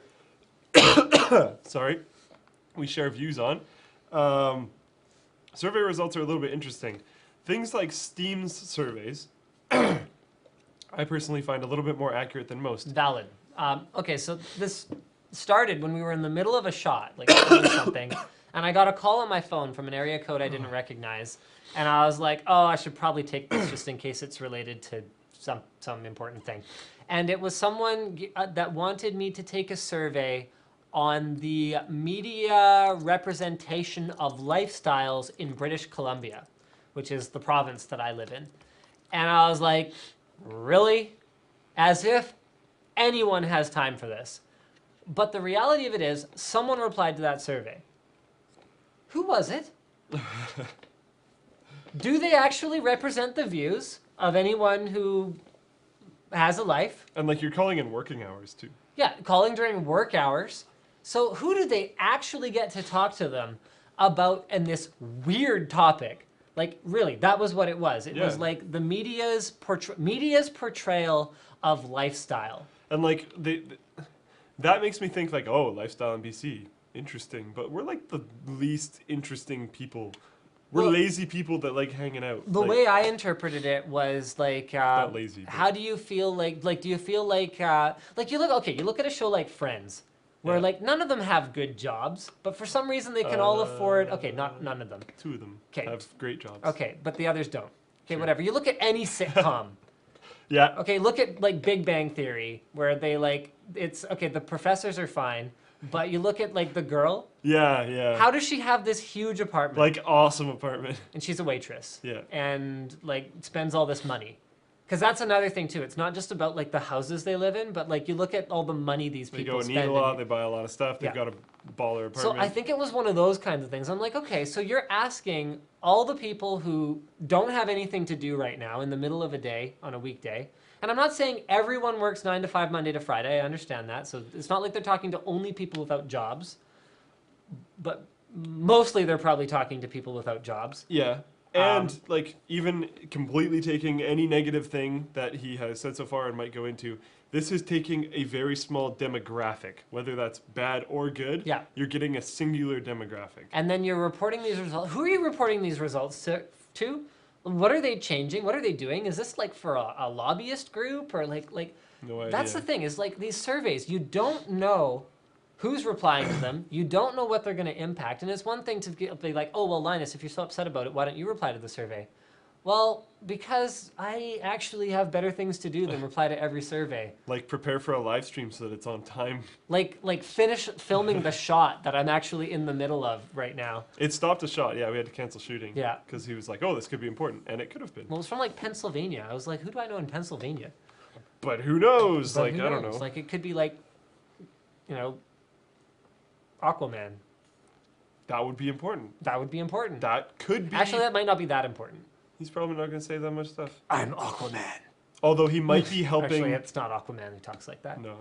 It's only Christian Bale. In fact, you couldn't even convince me Batman talks like that. Christian Bale talks like that when he thinks he sounds like Batman. Yeah. That's it. And it's stupid. And he's not going to be in the next Batman movie, so I don't have to listen to him talk like that anymore. He's not? No, the Christopher Nolan Batman trilogy is done. Right. And you know, did I say Christopher Bale? I'm sorry, Christian Bale. No, I think you said Christopher Nolan. Oh, did I? Did I get Christian Bale right? Okay, whatever. Pretty sure. I know their names. I don't know. Christian Bale, Batman, Christopher Nolan, visionary director. So anyway, the Christopher Nolan reimagining of the Batman thing is done now. And you know why they couldn't properly implement Robin into any of those movies? Christian Bale refused to be in a movie with Robin. What? I know he's a crazy actor. But I know he's insanely dedicated, and he will like become the role he needs to become, and he's great in that aspect. He wouldn't do it if there was Robin. But he's just insane at the same time. He wouldn't do it because it's Robin. He like attacks people that are on set. Have you heard about that? No. I think there might be a lot of things in this story that are wrong. Yeah, all opinions, blah blah expressed, blah blah blah, belong to this guy, not Linus Media Group Inc. What about just this story? Everything. Not things that he says. No, I'm just an employee of Linus Media Group Inc. Technically, it's an incorporated company. So. Yeah. So all the opinions expressed are totally nothing irrelevant, or they're nothing relevant. They're. I don't care. Carry on. Okay. So this might be wrong. I think it was a guy holding a boom pole for a mic, and the mic comes a little bit into the camera, and Christopher Nolan gets. Christopher Nolan or Christian Bale? Christian Bale, my bad. Okay. You got me all mixed up. I'm sorry. It's okay. Christian Bale got so mad, and like part of this is on film, got so mad that the guy ended up, I think someone just said the machinist. I don't remember. He got so ridiculously mad that the guy ended up quitting, and then he quit, and they had to pay him money because he quit, because it was like a harassment thing. Because like how much he got attacked. Just because like Boompole came into the frame for one little thing. Which as far as I know is like fairly common. It happens. Yeah. It's not good. No. And it's your job to make sure it doesn't. But you don't have to like attack the guy and like right. totally wreck him. I don't know. I can't really remember very many specific stories, but as far as I know, he's just absolutely insane. Cool. I mean, you know what? It's one of those things where to be truly elite at almost anything, there's a little bit of quirkiness involved. Like, find me someone who's the best in the world at something who's like a normal bro. Yeah. Like, come on. No, you're not going to be able to do it. I don't really follow that many like things that closely. I mean, okay, look at guys The only like, one I can think of is Keanu Reeves, but he's not the best in the world at acting. He's not the best in the world at anything. He's not that great at acting. He fits his roles really well, Look though. at Steve Jobs, who you could argue is one of the most influential businessmen but a of the terrible century. person. Well, okay, we can't really say he's a terrible person. May He's he a rest in terrible peace and all person. that. But he did I a guess lot he's- of questionable stuff. He was a terrible He did a lot of questionable stuff. Why don't we just agree he did a lot of questionable stuff and call it a day? He did an insane amount of questionable things Okay. to his employees. Okay, asterisk, Linus Media Group, blah, blah, Has blah. nothing It has to do with nothing to these do with any of this. statements. Blah, blah, So I mean, so find me one of those guys who's like a true visionary, head and shoulders above everyone else at anything, and they're probably a little different. Maybe, I don't know. I Like think I said, I don't follow that much Right. stuff. It takes a unique way of looking at things, I think. Like, I mean, everyone agrees Steve Wozniak is a little different. He's a little bit different. He's He's a awesome, little bit different. but he's a little bit different. He's a little different. Truly elites are a little different. So, I don't know. Yeah, because I guess you can still be awesome. You're just not average person style. Because like Notch is very personable with everything, and he's kind of an awesome guy, and he's like, I guess you could say he's the best indie. Okay. Is that a thing? I don't really think so, but Best indie developer? yeah. I think that's a thing. I would think that's Yeah, a but thing. to me, a developer is a developer, and any So you're going developer for best developer. can quit their job tomorrow and be an indie developer. Right, but then I think you'd be gauged on different success. He was able to release an indie game. That was Okay, have you met him? actually, yes. Okay, and is he a bro? He seemed like a nice enough guy. Seems like a bro. Okay. And he was pretty chill. Like, but he then a wasn't- lot of stuff comes out after these people die. right, like biographies that's true, and stuff. That's true. But of anyone I could think of, Notch is like Okay. way too chill. Okay. for anything to really be like that. If If there's like the dark past and dark stories of Notch, let me know because that would be hilarious. But I don't know. Someone's suggesting Gabe Newell. From everything I've heard, Gabe Newell is actually just kind of a boss. So, okay, and he is Like, there's- truly elite at Oh whatever. yeah, definitely. And there's exceptions. I guess there's exceptions to the rule. Yeah, but they proved the rule. That's the convenient. Exceptions prove the rule. Yeah. Thing. Yeah. Whatever. So I just got an Apple TV. Right. It's actually kind of awesome. I'm like the least interested person ever. But continue. AirPlay is, if you're an iOS user, and you know I use my iPad too. Yeah. You know I use my iPhone, or I did as of Did. before, like a couple hours ago. Right. So as an Apple user, AirPlay is wicked because it's just a matter of going, play something, and you can. People are complaining you can't have the apps you want on the Apple TV Gen 3, and I can't quite figure out why that's an issue. Can you- If you're an okay. Apple user, if you're not, then I understand. I heard you mention this before. Yeah. Can you push? I know you said some. Okay, continue for a little bit and then I'll interject. Sure. So anyway, you can install whatever apps you want. So you can't install like your CNN app or your Olympic app or your whoever, if there's a special presidential debate app or whatever, you can't install it on the Apple TV. But if you want to install any apps you want, you can install it on your other iOS device and push it just by pressing a button. And there's no lag. The quality looks great. Is it as good as if you directly plugged in a Blu-ray movie via HDMI? No, probably not. But it actually works exceptionally well.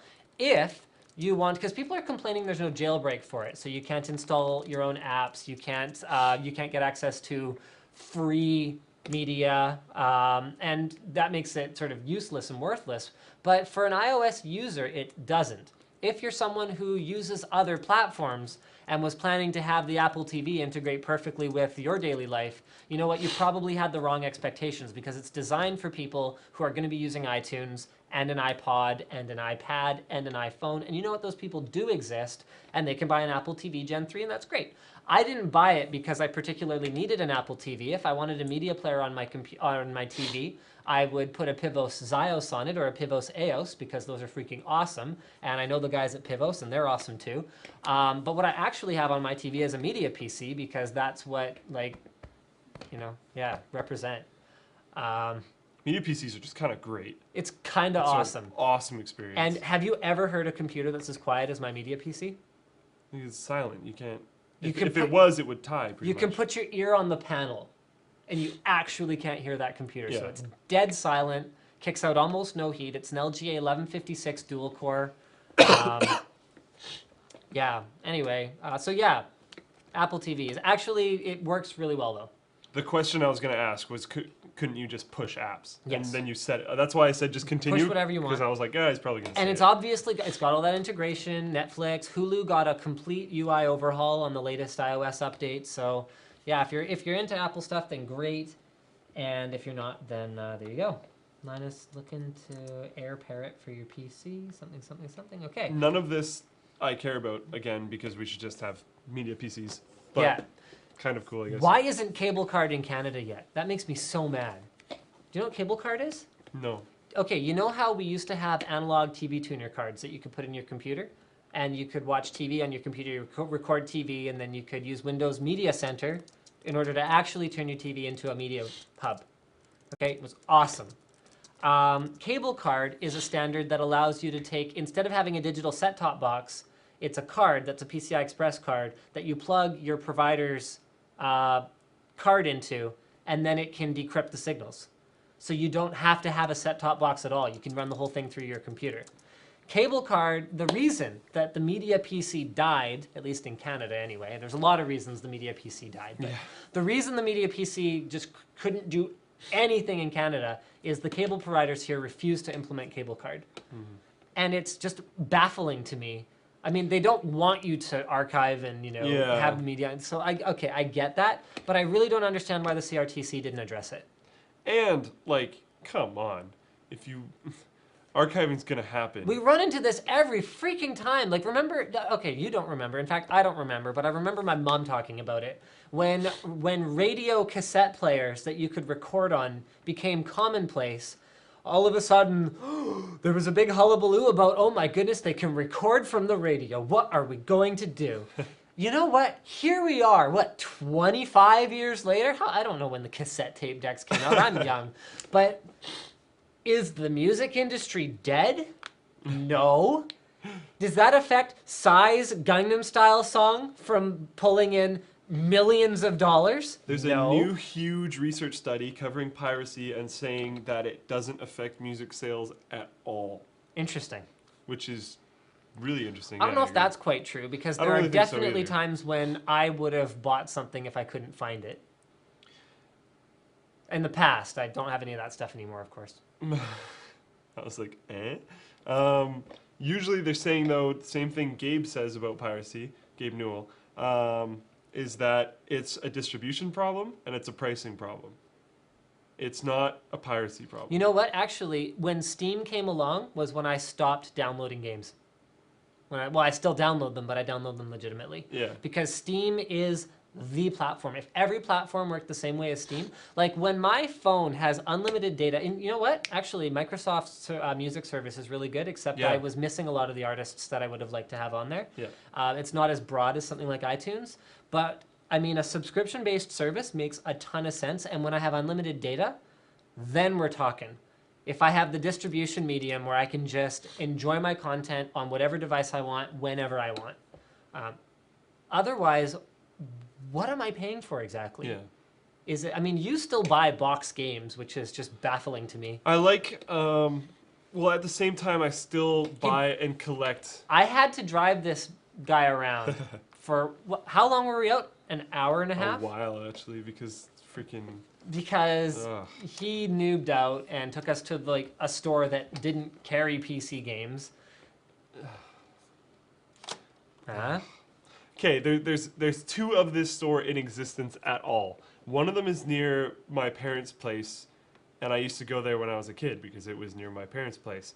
And then one is closer to where we work. So after work, I was like, hey, well, I have to go back to my apartment. Can you drive me so I don't have to take a bus, like, around this ridiculous loop and over this thing and all over the place, and then all the way back and across to where I live? Can you just drive me? So he's like, okay. We drive to the first place. They're closed. We drive to the second place, which is the same name as the place where I used to go when I was a kid, and they're a movie store. Like movie rentals, as if that business model isn't completely dead. Like, what are you doing? The place where I used to go as a kid, which is the same name and is still there, 3/4 of the store is games. They have one, like, section of a wall for movies. Yeah, and this was the complete opposite. She didn't know, the lady didn't know what StarCraft 2 was. I said StarCraft Heart of the Swarm, and she was like, Star what? And I was like, oh, this is not going to go well.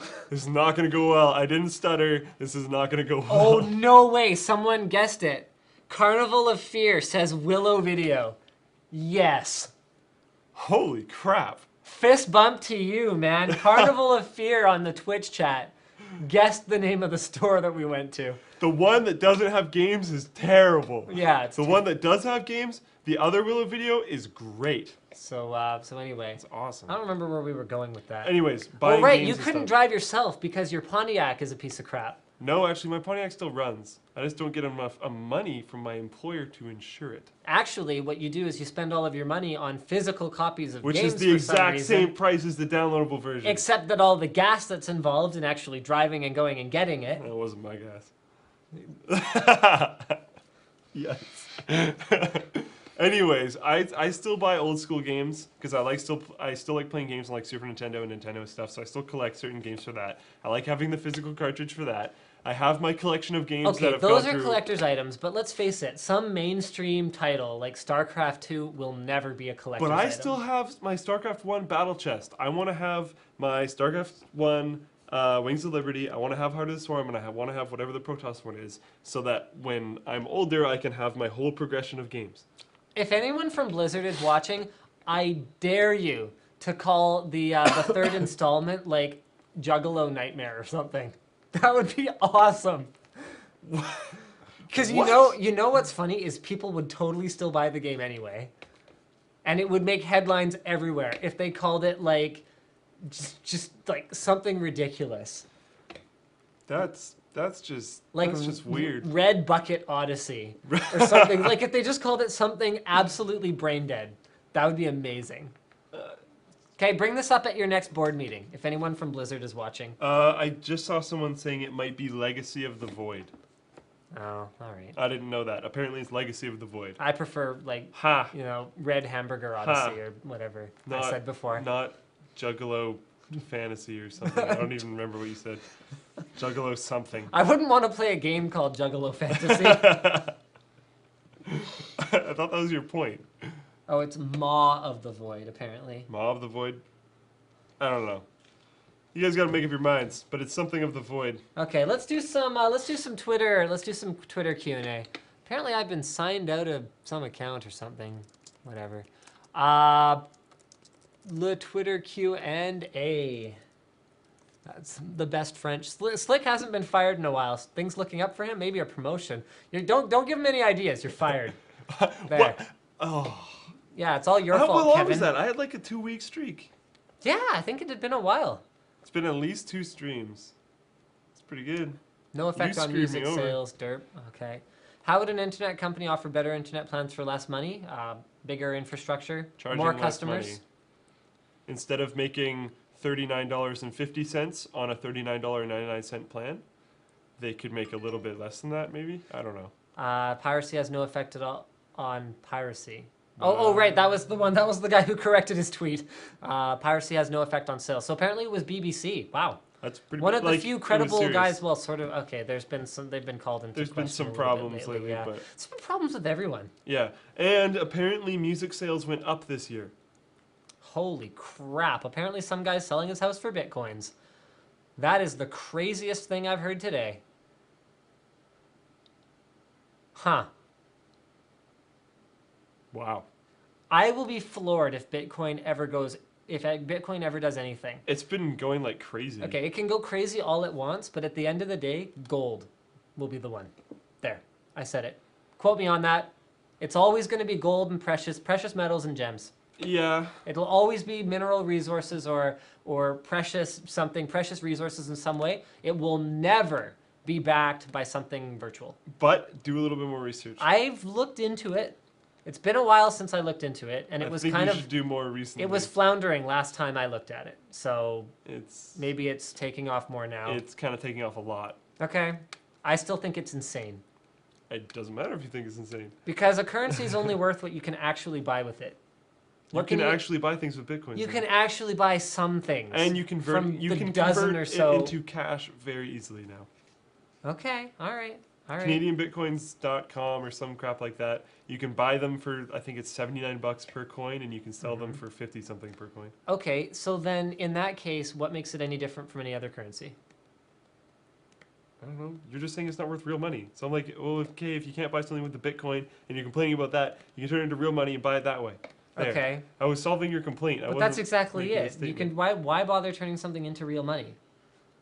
I was just saying you had that option. If you couldn't buy something with the currency that you had, well, that was Bitcoin. So you were out of the money that you made this week from your real job, but you've been mining Bitcoins. You want to buy something that doesn't have an option to buy with Bitcoins. You can convert it into real money and buy it that way. Okay, except that you spent, and this is the research I did, you just spent as much on power mining stupid Bitcoins as you did on the actual Bitcoin money you get. Very possibly.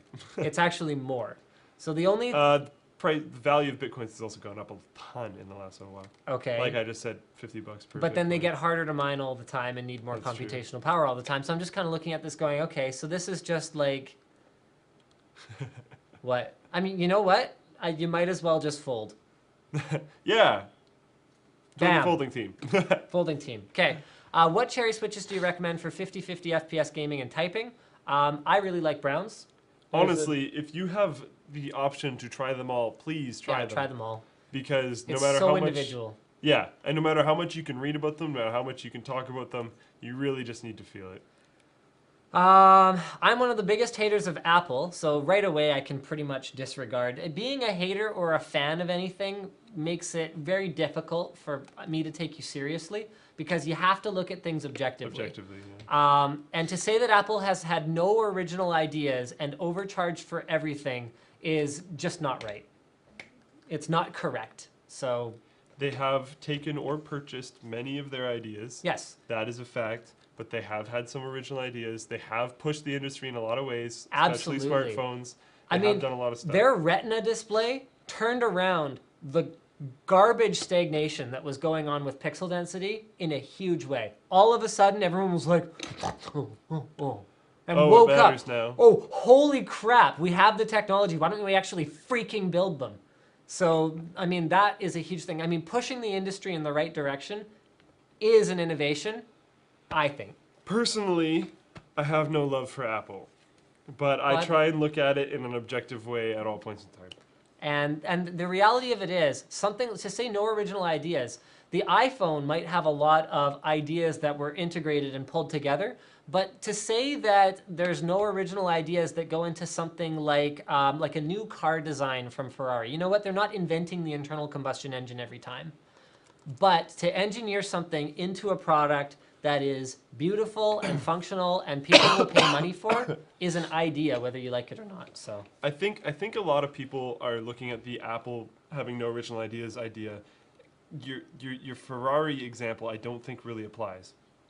I'm sorry, because Okay. What would be your we're in the example? tech industry where new things are invented all the freaking time. Okay. And you're comparing it to cars where new things are not. I'm just saying. invented all I'm the just time. saying the integration of a bunch of things into something functional and different, that's more than the sum of the parts, is an Yeah. idea. That's Yeah. my point. Yeah. That is an idea. Yeah. I would say ASUS's PB278Q monitor, which uses a PLS panel from Samsung, uses honestly, I think it uses a shell from one of their other monitors, or maybe that was a different one. It uses a DVI connector. They didn't invent any of this stuff, but that product is more than the sum of the parts. There. Do I support PCI fans? I'm not supporting one right now. I don't have one in my hand. I know what he means. I wanted to support one. Yeah, it's not really a support or not support thing. I would never use one because I think they're ugly. I think he was maybe asking that in reference to your cards. Oh yeah, no, I won't put that in my system. To me, iTunes is the lesser of the evils. They all suck in different ways, but iTunes seems most powerful. iTunes has a particular power to shut down my computer. It's really good at that. Or be insanely annoying. I Yeah. refuse to use it. I've never once had iTunes installed on any of my computers. John Carmack is pretty elite. Okay. I don't really know.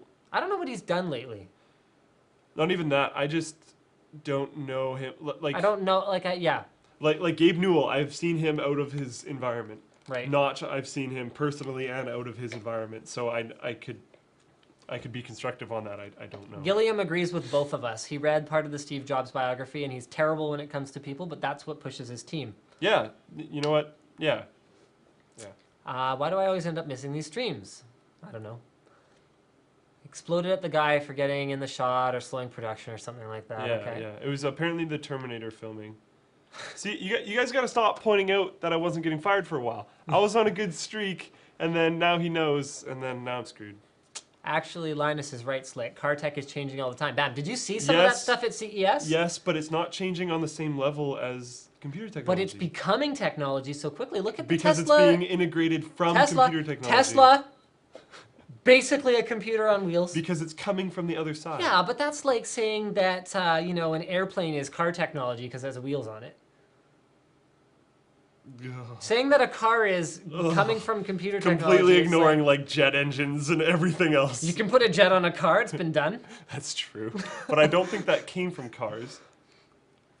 The one big badass car that everyone knows for having a jet engine on it, they took it from a plane. That's true. And then they did do made a that. car I out was of hoping it. you hadn't seen that. Ash come says, on. I personally prefer Windows-based systems, but Apple has innovated and changed the industry for good in many ways. Yes, they have. They brought build quality back to notebooks.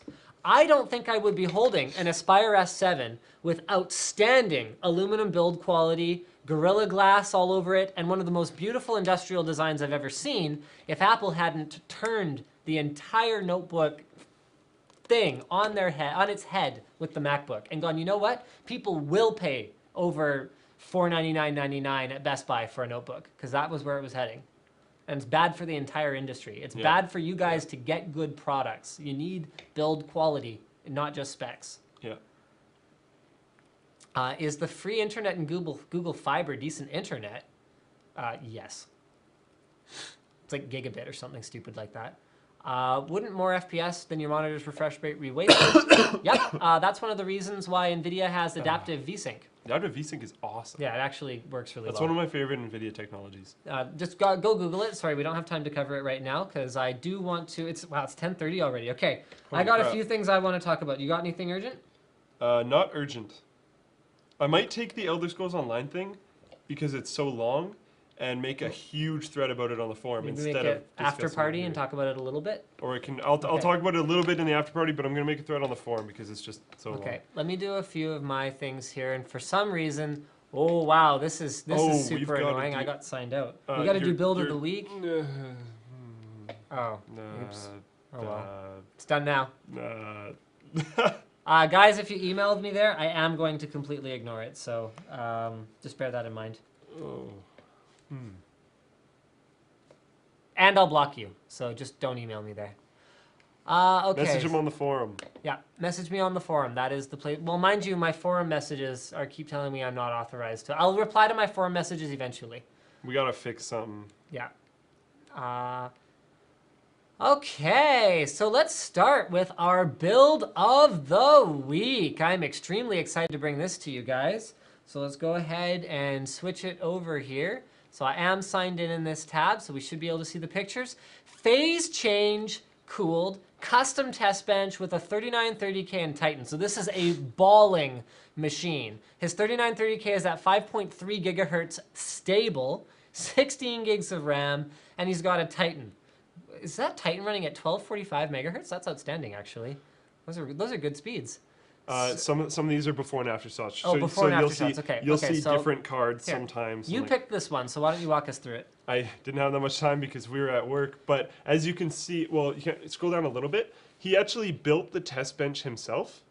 I think he's got a Vandal switch on the front, but I didn't actually get to see it too closely. But you can see a little bit of wood grain there. This is actually his own creation. If you scroll down a little bit more. Wood grain here, yeah. Yeah, a little bit more though. We'll go back to that in a sec because you can see the phase change and everything. It's just kind of awesome. I think it's a Sphinx. These are all just awesome, but if you go down a bunch more, I don't know where it is. There's the Titan. So it showed different cards before this. There we go. He actually made his own bench. That's awesome. Which is pretty beast because like it's a really nice bench. And from working on benches so much here, like having a really nice bench matters. We've had some we're pretty much running exclusively on nice benches now, but we've had some pretty poor ones. For those of you who are wondering, we use high-speed PC tech stations. Yeah, they're awesome. And they're actually just amazing. But this guy went out. Oh. He jumped a whole bunch. Okay, so anyway, here's some water blocks. Okay, sorry. Go ahead. There's a lot of in-progress shots. This has been posted elsewhere, and it like existed elsewhere before this. So if you guys have seen this before, sorry, it was never featured before. It was never on our site before. This is just like as he's getting closer and closer to phase change. That's insulation, so that the motherboard doesn't die when it's run at sub-ambient temperatures. Very important for any kind of below ambient cooling. And he blacks it out to make it keep on looking good. He's doing tubing and making sure that he has right spacings for everything. Spacing for phase changes is really hard because it's very large. GPU temperature minus 73. That's just so beast. That's just ridiculous. So that's using, looks like dry ice. Yeah, dry icing. I believe that's the Titan on there right now. Wow. And then, see, I can't exactly tell what that is. Maybe not a Sphinx on top of the phase change cooler. Oh yeah, it looks like maybe like a panther or something. Yeah, maybe a panther actually. Leopard or something like that. But just outstanding build. So I don't know if we ever actually said this forum member's name, but do check out Alatar's post on the forum. It's called My Phase Change Cooled Custom Test Bench System with 3930K Titan. And check it out and do give him your props because that thing is flippin' brilliant. And everyone sitting in the room with me right now thinks so anyway. Yeah, it's an awesome machine. Awesome machine. Just, I mean, okay, totally impractical. Like, it's not like if you guys are like, oh, Linus, I want to build one of those today. Should I do it? I'll be like, no. But for those who have the skill and the know-how and are willing to put the work into it, very, very cool machine. Okay, next we've got our featured news items from the Linus Tech Tips forum. So Mysticode actually, I think, had a couple. but he posted up the new series of Logitech G series peripherals. I'm actually going to go grab them because we just got our shipment of these.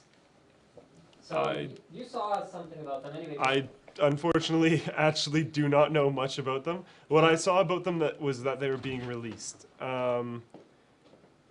Logitech hasn't been doing a ton lately on the gaming side. So this is really interesting. They're pushing pretty hard. I'm not really sure where I'm here we go. They're pushing pretty hard now with the gaming side. They're doing their G series for gaming, which is a little bit interesting because they already had G for gaming, but now it's this like specific G logo, and they've revamped a whole bunch of their products. So Linus is back here with, is this the full suite of products that they're revamping? Okay. Do you want to switch to, so they can see us again? I don't know what the button is. It's function 1. There you go. Cool. Okay, so also if you want to, yeah, there we go. So we've got the new Logitech G series here. So this is the, let's start with the entry-level one. So there's the G100S, which is an optical ambidextrous small gaming mouse. We haven't unboxed any of these, so I can't unfortunately show you what they look like themselves. The G400S is an optical mouse. So this one, here, hold on. So there's the G100. So it's smaller, looks like a little something like that. And there we go. We'll unbox it soon. The G400S is a little bit on the larger side, so it's that familiar, slightly, you know what, it's less curved, I think, than, check that out. Is that less curved than like an MX? It's at an interesting angle. Yeah, it's at a weird angle, so it's actually kind of hard to see. But it's a right-handed grip, just like the old, when did that start? Did it start with the MX Duo? No, because the MX Duo had a particular... Yeah. It was an MX something. It's been a while. Can't remember. It's been a long time, but that traditional, I think most people know it as like the G5 shape. So that traditional G5 shape. MX 518, I think there was another MX something or other in there. There's been a lot. So there's that traditional shape, and then that's an optical mouse, and then the G500S is a laser gaming mouse that's also using that traditional shape, has some additional buttons, and is just generally a higher end version. So they're using, I think one of the biggest things they're talking about with this is the surface materials. So a lot of people are saying they haven't really changed anything, blah, blah, blah. All they did is change the look. But what they did do is they put a durable, hydrophobic palm surface, dry grip side panels, and fingerprint-resistant button coatings on it, which is actually kind of a thing. Yeah. Also, this is an 8200 DPI mouse now. I don't know if the G500 was. I don't think so, actually. I don't think so. That's interesting. I thought they basically just featurized a mouse that they already had, but they might have changed the laser. Onboard memory profiles now. Yeah. Is that new? Don't think so. Okay. Low friction feet, braided cable, and button braided up to 20 million clicks. Okay, so the last one we have here is the G19S. So the G19's been their Uber flagship for a while with the full color LCD up at the top for their, whatever they call it, game panel. Game panel is what they call it. So this is a reimagined G19 with their new G series sort of concept going on with the advanced surface materials, up to 5-key rollover, dedicated media control, powered USB ports, all that kind of good stuff. Now, if you were to ask either Slick or myself, bearing in mind that neither of us has actually touched a G19S, I think we'd both agree that the G710 Plus is probably going to trump it. The fact that it has mechanical keys, for me personally, is more important than the LCD screen, but we're going to check it out anyway. Yeah. So there you go. Logitech has new peripherals. So a big thanks to, I don't know if I ever actually said who it was who posted that. New ROG, new series. There we go. So that's Mysticode there. Next up, we've got, Corsair announces a fully mechanical backlit K70 keyboard. So the new K70, rather than having some membrane keys, is fully mechanical on every key. So that includes the F keys, these keys here, which on the previous K60 and K90 were not mechanical. It doesn't have macro buttons. It's cherry red switches, which leads us into a bit of an interesting discussion topic. Are people complaining about Twitch? Or not Twitch, about, what's the streaming software we use? Help me. XSplit, wow, brain fart. Someone's saying use OBS. I think XSplit's actually been behaving really well today. ever since we decided, we were like, we will try a different streaming software. XSplit was like, whoa, sorry, sorry. Calm down, man, calm down. Just everybody, just calm down. So the K70 doesn't have macro keys, but it comes in 2 different color schemes. So it's either got that silver plate, and this is one of the things Corsair does really well, is the keyboards are built incredibly rigidly. That thick aluminum backplate is kind of awesome. And then they've also got a black version right here, so it's a black anodized aluminum with a red backlight. So I do wonder a little bit where the market research came from that indicated to Corsair that the majority of gamers prefer red switches, because I would love to see them branch out into more switch types. Yeah. Personally, red is at the bottom of my list from the big 4. Myself as well. This isn't saying like, oh, red's bad. It's just we don't find it. I'll still use a red over a membrane any day. Oh yeah, yeah, definitely. But if in terms, and it's all personal preference. Yep. I personally prefer blues, blacks, and browns to reds, and I personally don't know more than probably 1 or 2 other people who don't agree with me. So I'm just not sure, and I would be really interesting to hear where that came from. Red is used because it's better on the eyes in the dark. We're not talking about the backlight color. We're talking about the Cherry MX switch type. Yeah, so there you go. If someone says, I like my ducky with reds, okay, all right. What, all right. like we said, it's a preference thing. Some We just people do. both don't have that preference. I just haven't seen much evidence of it, so. Right. Let's go ahead and do that thing where we find more. Guys, remember, all you got to do to be featured on the live stream is post some cool tech news in the tech news and reviews section on the Linus Tech Tips forum. Who have we got here? Oh, is it Mysticode again? Wow, Mysticode, you're rocking it on the news. We should get him like a little badge or something for being like our news guy. We both know him. Do we? Yeah. Oh. He's I know you don't know this yet. He is what booth was that? Or no, suite. He met us in a suite at The CES. Antec one? Yeah. Oh, really? Yeah. Oh, nice. Okay. Yeah. Okay, well, hi. Anyway, so ROG gaming mice from there's an ROG gaming mouse from ASUS. So they're saying supposedly it'll reduce hand fatigue. I actually checked out the link earlier. The shape looks a little bit funny. They're saying it's for hardcore gamers with features like 8200 DPI, adjustable weights, macro programmable keys. It's kind of the usual laundry list of features. I'll be very interested to see what ASUS can contribute in terms of differentiation. And I'm also a little bit, uncertain ASUS is branching out into almost every category so far, but peripherals other than headsets has been one that they haven't really touched yet. And it's cool that you can build a system with all ASUS, and I understand, because a lot of the time it's true, ASUS's mentality tends to be kind of like, why have someone else build it? We can do it better. Yeah. And a lot of the time they're right, which is it's not like it's not like their attitude's going to change if that carries on. But but I gotta wonder who's going to be left to partner with ASUS. Because you can't partner with them because it's always conflicting. Because they'll always be competing with everyone. Like when we were looking for sponsors to get us to help us go to CES, we were looking for sponsors that weren't conflicting. So we ended up with Corsair, Seagate, and Linksys. Not one of them, at least at the time, had a single overlapping product. Now Corsair has the Voyager Air and Seagate has the Wireless Plus. There you go. But at the time, they didn't have a single overlapping product, and that makes the other sponsors feel more comfortable. Whereas now, we're not going to be able to have ASUS sponsor anything if we want someone else involved. So, I mean, yeah, they're bosses, but it's just anyway. I'm waiting to see what the software is like because that makes or breaks gaming peripherals these days.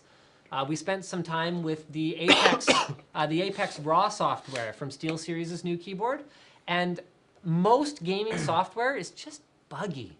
Like gaming peripheral software, is that your experience? Honestly, I've avoided a lot of it because it just doesn't work. Yeah. And the SteelSeries one, you know what? It didn't have a ton of features. It doesn't turn your hair blonde when you press a particular macro combination. But it worked. But it actually worked, and it was responsive and elegant and all of that stuff that we actually appreciate. So let's see how this pans out. I'm looking forward to actually checking out the mouse. I'm a little disappointed to find out that the top surface is brushed aluminum. So unless they have some kind of beastly fingerprint reduction technology going on there, it's going to look really cool for about 10 minutes. And then it'll look like brushed aluminum with stains on it. Okay, look at this. I actually didn't realize that all of our news postings were from Mysticode. So thanks, man. You are a boss. And Noctua has announced free Haswell socket LGA 1150 mounting brackets for existing customers.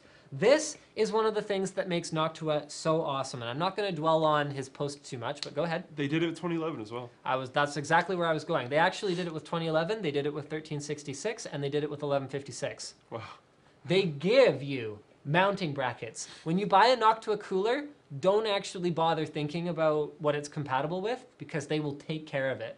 Noctua is awesome. You guys probably already know, if I was going to be a fanboy of anything, it would be Noctua cooling products because, yeah, they're just awesome. And like when you get their new kits, it's not just like, oh, I got a Ziploc bag in the mail that has some mounting brackets. No, it's like a retail package. And like the mounting hardware is like beastly. It's made of like thick laser cut steel. And it's in like nice custom cut black foam setting. Like it's like really nice, like really premium quality stuff. Like it feels like you paid for it, but actually you didn't. Yeah. So yeah, we're both kind of into the Noctua. It's pretty boss. You got crazy tunnel effect. Yeah, that's okay. I got this. Okay. Okay, and then Good Bytes actually did a great job of posting up all the cool stuff that happened with Nvidia's GTC keynote presentation. So I'm actually looking at it in reverse order, but here's their wave simulation. Here's their new facial simulation. So they've rekijiggered their old Dawn demo, and it looks like it could be a person other than maybe a little bit of unnatural looking lighting. Like it could be a photoshopped person, I guess is where we're at with that. They demoed some hair effects and then some not hair effects. This is faces as well. We're getting so close to the point where we might actually be playing games with what look like actors running around. I mean, look at this. Yeah, Unfreaking real. Looks outstanding. I mean, wow, look at that smile. That one's pretty crazy, actually. Like, it's not perfect. The wrinkles don't look quite right. But the forehead, like the close. pimple and like the ears aren't quite right. Like there's stuff that's not quite there, but that smile, like it's kind of a goofy smile, but it's a goofy smile you could actually expect someone to make. Oh yeah. You could see that smile on someone's face. That's crazy. Just outstanding. So showing growth of computing in the CUDA market, which is huge. I didn't even realize Shazam uses GPU acceleration for queries. Yeah. So that's awesome. GPU roadmap, so they're talking about their desktop and other GPUs. So what they're doing that's going to be sort of make things different and more better and drive gigaflops up and all of that good stuff. Bearing in mind, guys, this is whatever kind of scale this is. Help me. Is that exponential? That's exponential.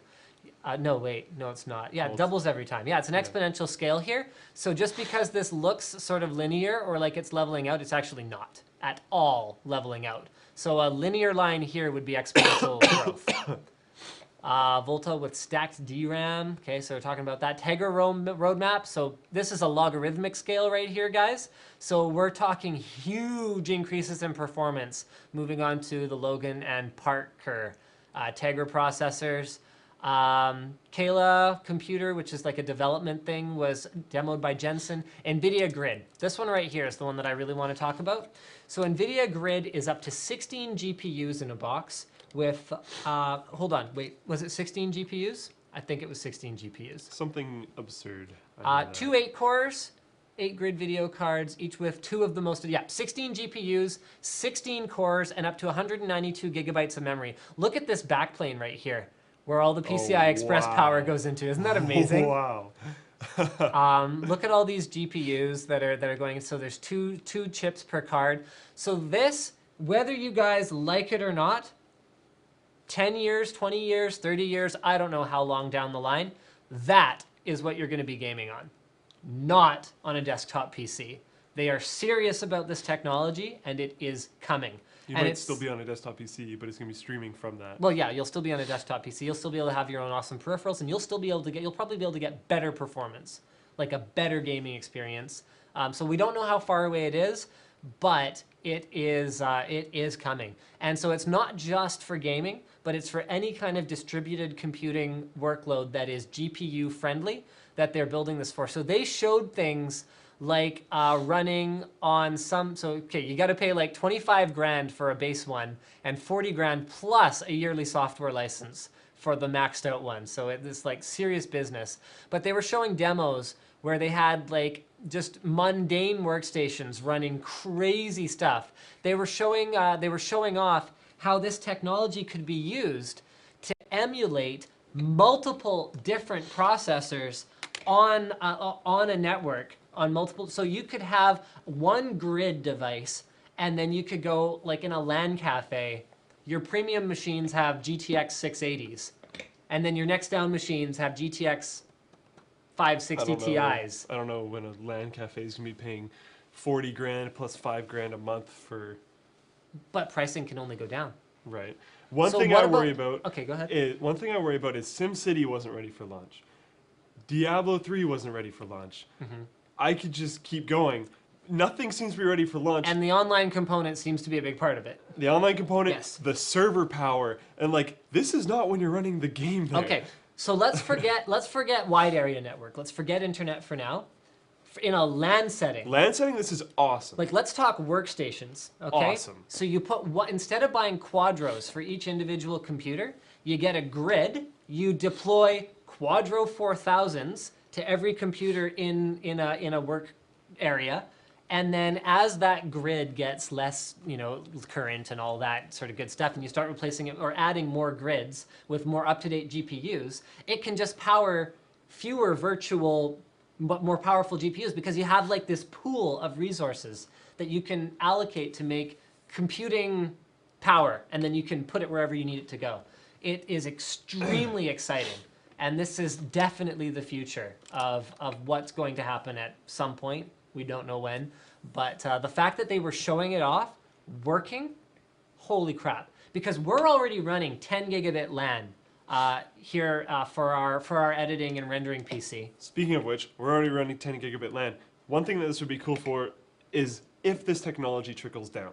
So if at some point it's not insanely expensive, if at some point you can maybe even build your own, it would be very cool to be able to have something like this in your house and just be like, okay, I've got stations all around. I can just sit at this station and be like, yeah, I want this to emulate just the most beast thing ever. My kid's at his friend's house. He doesn't need his GPU power right now. Or, I mean, by then it'll probably be able to dynamically, just like on demand, provide GPU power. Everybody's asleep. I want to have the most beast machine ever. I mean, imagine if Nvidia decides to make a consumer version, because it's not so different from something like what they're doing with Project Shield. Yeah. How different is it than that? That would support Project Shield. Yes, really it well. would. Yeah. But with a desktop GPU. This is what I'm saying. They're doing it. They don't even have to trickle down the hardware.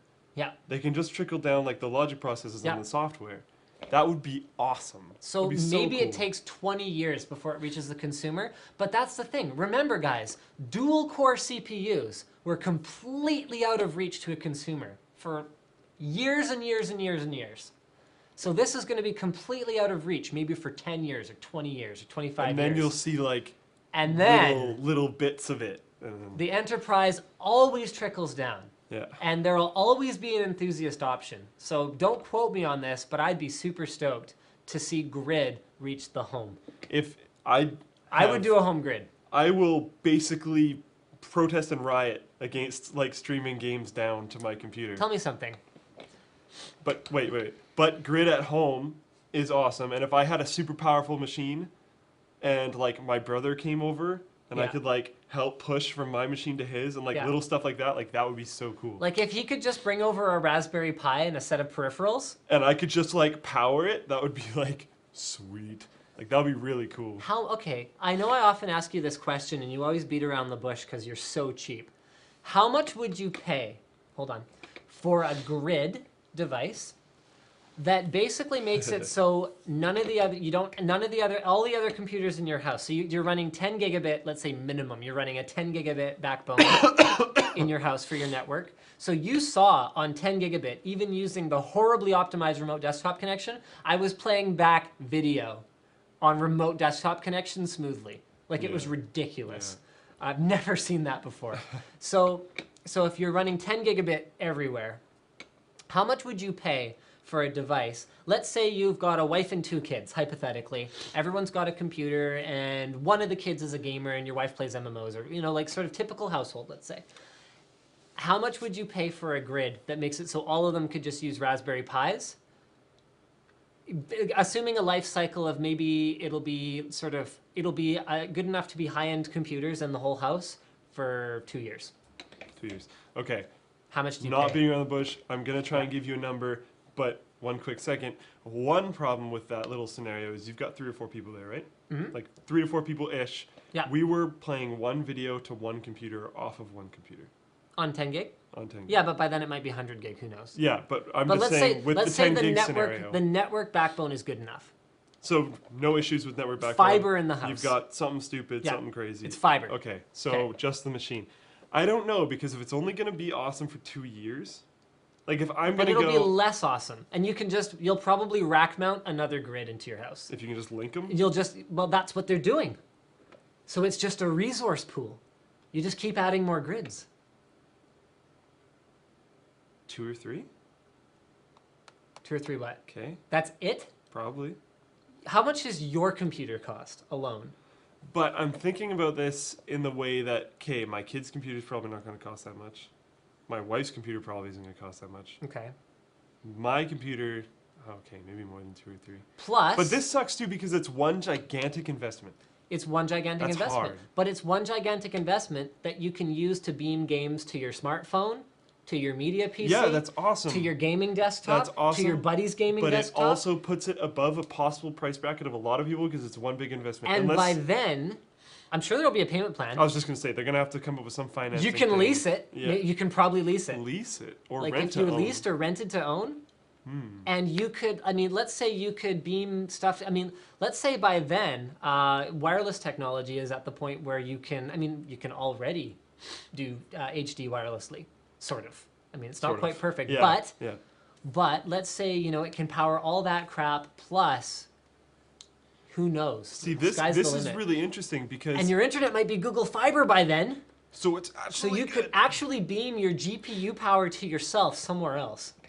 At least at a certain degree. At like 720p or whatever, at like something. This is exactly what I want this to become. I don't know what I'd pay for it, but you could probably convince me to pay a fair amount. Okay. Because home server has always been something that's been really interesting to me. Yeah. Your own power in your own house, just completely beast. That is what I would really, really like to do. Okay, so then I'm going to take it one step further. And why wouldn't you pay a monthly fee to have a rack in a data center that has your grid in it? I like having control of everything. Okay. Rack in a data center, if it's mine, yeah. If it is completely mine, yeah. I don't want this hosted by Google, because if it's hosted by Google, it's not completely mine. Okay. Like, so I that's mean, where like, you draw the line. serious business, You have to completely own mine. Yeah, I have to own it. Okay. Honestly, I still like having everything local, because if something goes wrong, I like being able to tinker with it. And if I'm on a LAN, oh, my voice is getting a little bit messed up. Sorry, guys, I am really sick. If I'm on a LAN, I'm not really that worried about, like, losing internet connection randomly, like our forum does. But, like... I don't know. I like being able to be physical with things. I like being able to take things apart. I like being able to work with things. Too. I shouldn't have said that. But yeah, I like being able to tinker with things. So I don't know. I would still like it on site. But if there was an awesome option to get my own thing that I have complete 100% control over, that I can host in, say, a data center, then I might look into it. That would be interesting. Okay. So you're not opposed to the idea of distributed network gaming? I'm opposed to not having control of it. I see. Okay. Okay. Well. And like, okay, you still have the problems. Like, it will only be applicable when it's insanely fast. And it will be. So it's already insanely fast. But network backbone, and you need Okay, the network network has backbone to be. across the planet. You can't have network backbone in a city It'll because happen. you're going to be playing. Oh, I know, but this is going to be a long time. Like I don't even think the next 10, 15 years. On the other hand, look at what's changed in the last 15 years. I agree, but there's still places with terrible internet. And if I want to play with some of my mods in Australia, Okay. Skype calls lag. Okay, that's true. Like, there's a lot. There's VoIP in the game. But there's then the game in general. But look at what we had 15 years ago. Remember, 15 years ago was 1998. Yeah. Okay? Like, but look how reluctant people are to replace their lines. yes, but they're Unless also Google finding... goes literally everywhere. They're finding that... Well, Google might. They might. Like, they could. Let's but they're not gonna, write that off as an I know. impossibility. Definitely. They could go everywhere, but they, like, that, in my opinion, that might even be what has to happen. Is Google might have to be the ISP for the planet at that point. Which is... Kind of terrifying, actually. Yeah. Okay, well, I think that's pretty much it. I had one more thing I wanted to mention. Apparently, Reddit is going to start allowing you to downvote ads that you don't want to see again. So that's an interesting thing. Cool. Yeah. It's like falls in line with the Reddit concept overall. That was an article on The Verge today. Also, I'm caught up on Adventure Time now. So since we last talked about it and how I said it was indefensible to watch it, I'm not going to defend myself. It's a stupid show, but I have finished all of it now. It's entertaining though. Yeah. It's fun to like I said last time. I don't actually just sit there and watch it. Indefensible. Like, I'm doing something else. No, that's not a good defense. Whatever, man. Do you have anything else left? Google Glass being banned. Oh yeah, that's a good one. So there's I think it's a bar. I don't remember what it's called. It could just be, I don't even know. But there's a place down in the States, some type of restaurant of some sort, that has banned Google Glass. That made insane kerfuffle everywhere. Everybody went nuts. A whole bunch of people are banning it now because basically you can take pictures, you can take video, you can do whatever all on the fly. And in a lot of different places, if you walked in with a video camera, they would be like, hey man, no, don't do that. Yeah. So the idea We've is... actually run into that before. we have. So the idea is we don't want you having a video camera filming everyone in our establishment. So we don't want you to have Google Glass filming everyone in our establishment. Yeah. So tons of people are banning Google Glass, and I think it's interesting. It's a liability problem. It's a liability problem. It's a privacy problem. There's a lot of problems, and the world is changing. Privacy is disappearing, and I mean, you know, privacy is disappearing, but where there is privacy, it's becoming valuable and treasured and protected. And not protected well enough. Not protected well enough. Exactly. It's eroding every day. Yeah. Every single day it erodes more, and you know what? It's a generational difference in perception of privacy. I mean, I was just utterly baffled the first time I saw someone posting their driver's license on Facebook. I was like, what you doing, man? I was like, are you special? Because that's the dumbest thing in the world. And like we've had problems where we and like honestly though, we push out so much content. It's hard to not. We're gonna give away have anything. some weird mistake that we didn't mean to be there. Something was in the wrong place. We didn't realize it said something on it. Whatever. Yeah. But like those are not on purpose, and hopefully people just ignore them. I don't know. But at the end of the day, like it was everything. So it was. I mean, did you hear about the exploit where Apple IDs were being compromised if someone knew something in your birthday? Like that was it. So anyone who posted their driver's license on Facebook, if you knew their Apple ID and their birthday, you could compromise their account. Holy crap. Yeah, no, it was like unbelievable. Apple pulled down their... You could almost get away with identity theft at that point. Yeah. Because if you break into their Apple account, you can figure out all their general information.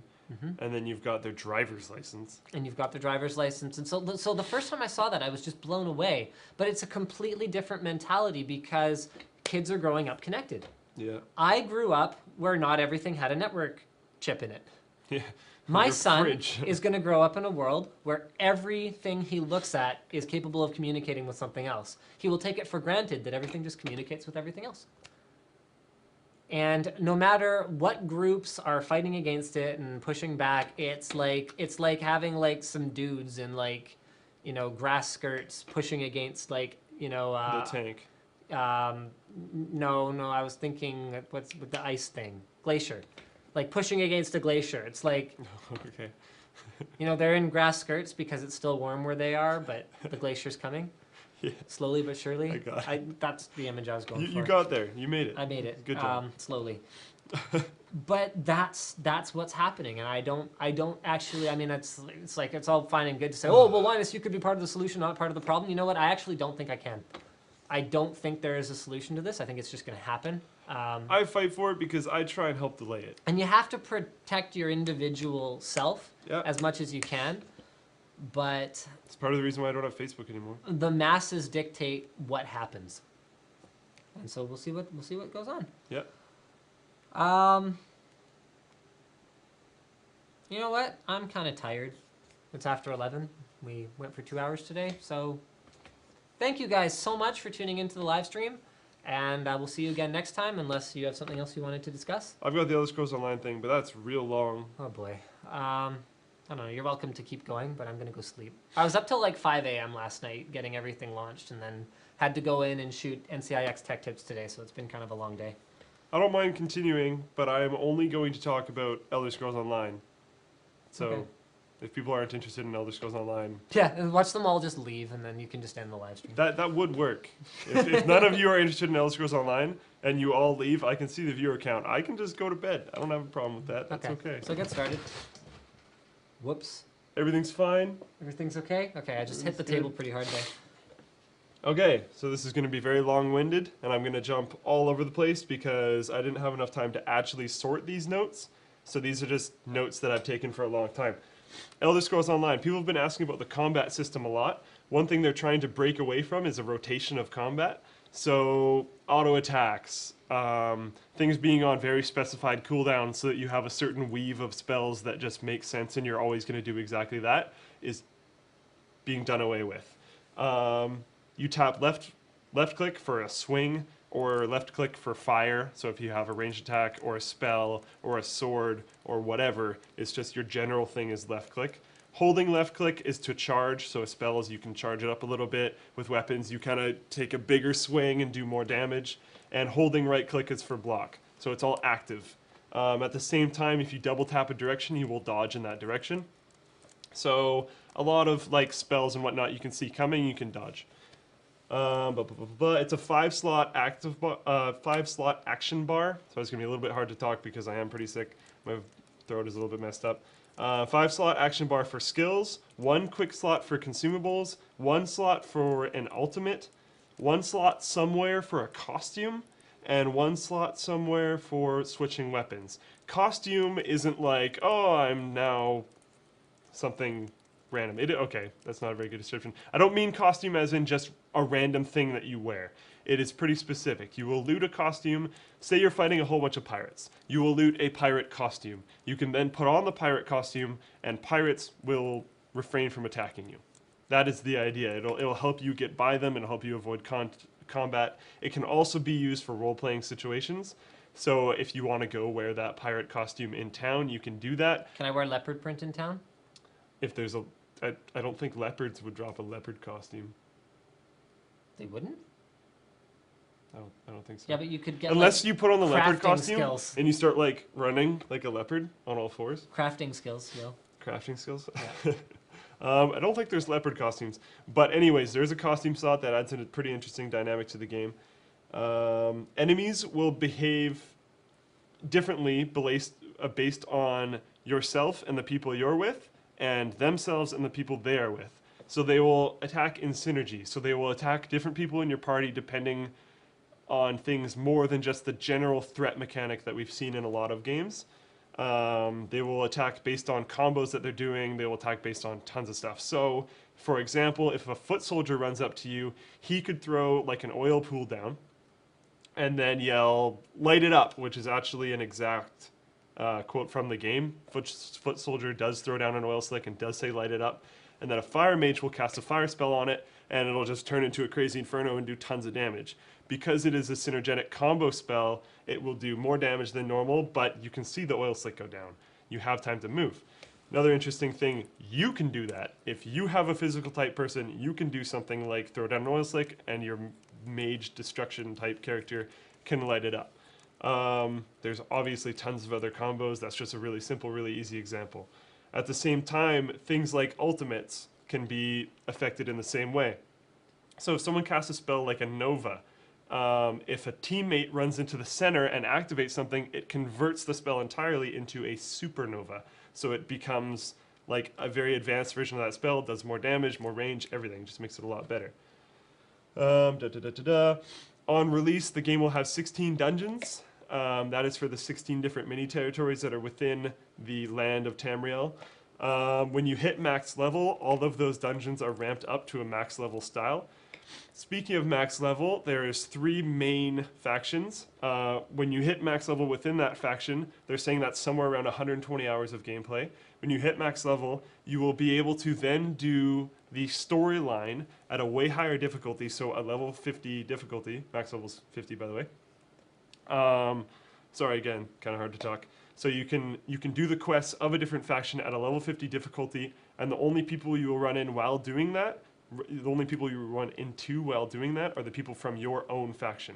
So you do the quest for another faction, but you're only questing with your own faction. That's to save face on PvP aspects of the game. So you get another 120 hours of gameplay there, and it's at an advanced difficulty, like I said. Once you're done that, you can then do the next faction's quest, which is at an even higher level of difficulty, another 120 hours worth of gameplay. This is all like solo or duo kind of questing gameplay. So that's 360 hours of solo duo level gameplay.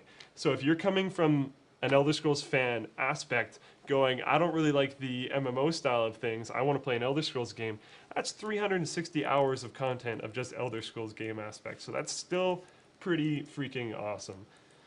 I have tons of more things, just give me a small moment. Upon leveling up, you will be able to have 1 point that you put into health, stamina, or magicka. In earlier release talks of the game, that would affect many things like your running speed, jump, whatnot. Now it does not at all. It is just health, stamina, or magicka. Ah! Jesus Christ. What was that? They told me to prank you. Oh, I have a plan. God, that actually got me like crazy. That totally set me off. I was not expecting that at all. You've never done a like scream thing at me in the entire time I've known you. A scream thing? What's a scream Like trying thing? to startle me. You've never tried to startle me. Oh no, I'm big into startling people. You've never done it before. Yeah, but it's if people expect it, then it's no good. Is it because I'm large? No. Oh, okay. No. If people expect it, it's just not fun.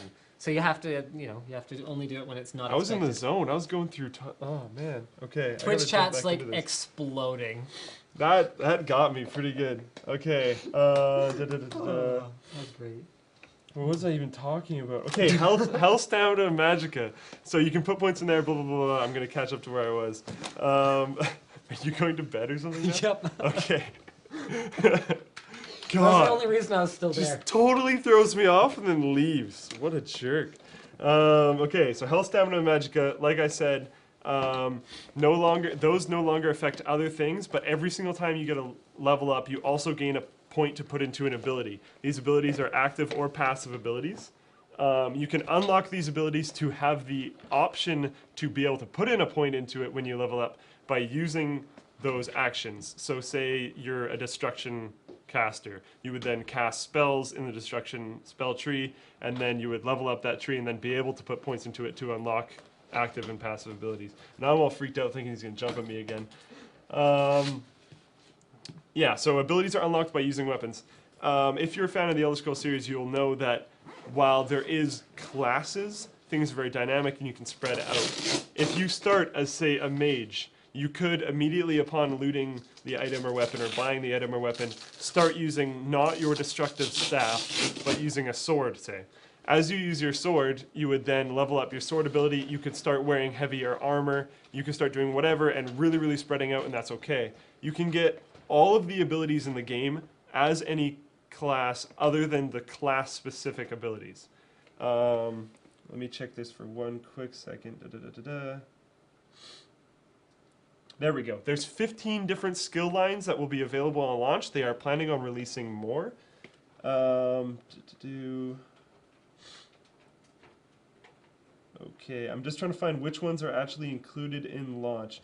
Classes that have been currently announced are... Oh, crap. Sorry, one second. Right, okay, I'm going to jump back a little bit. When you start the game, there's three skill sections open, which is class, weapon, and armor. Weapon will contain things like... weapon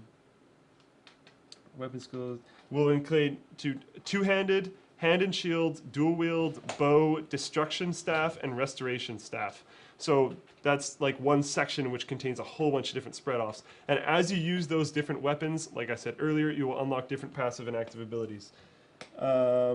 If you are a, say, sorcerer class, your class tree will have things like dark magic, Daedric summoning, and storm calling. So you can specialize in those little subjects along the way.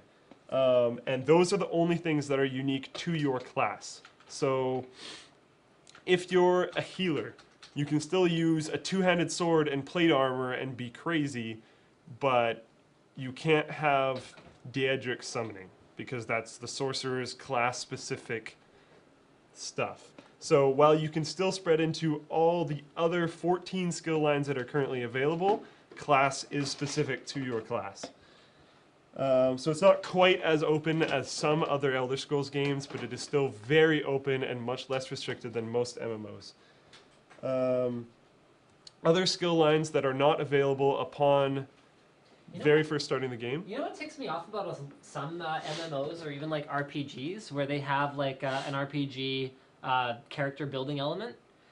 The thing that drives me crazy is when they actually just have an actual linear progression. Where it'll just be like grayed out at the beginning of the game, and it'll be like, here's the stuff you get when you play more. That drives me crazy. Yeah, that's what I really, really like about the Elder Scrolls games, is it's very much your own experience. And they're trying to stay true to that. Of course, they are giving a little bit of leeways because it is an MMO. They need to make some changes, but I think they're making some of the right changes, personally. Maybe not all the right changes, that's up to you, but I still have a lot to go through. Again, this is all I'm going to be doing for the rest of the stream, so if you're not into Elder Scrolls Online, and it looks like quite a few of you weren't, there's no point in continuing watching. Skills, as you use them, will drain from different resources, so it's not just one resource like a lot of games are. Magical abilities will obviously take from your magicka or mana. It's magicka in the Elder Scrolls, but I'm saying mana because most people would understand that. But martial abilities, sprinting, stealth, all that kind of stuff will take from stamina. So there's actually two different pools that you can take from when using skills. I said you can unlock all the skills in the game. That is very true. You can get every single ability in your class tree. You can get every single ability in all other trees all at once. Leveling up to 50 is not the only way to unlock skills. You can also collect things called sky shards. Once you get 3 sky shards, you can cash those in for an ability.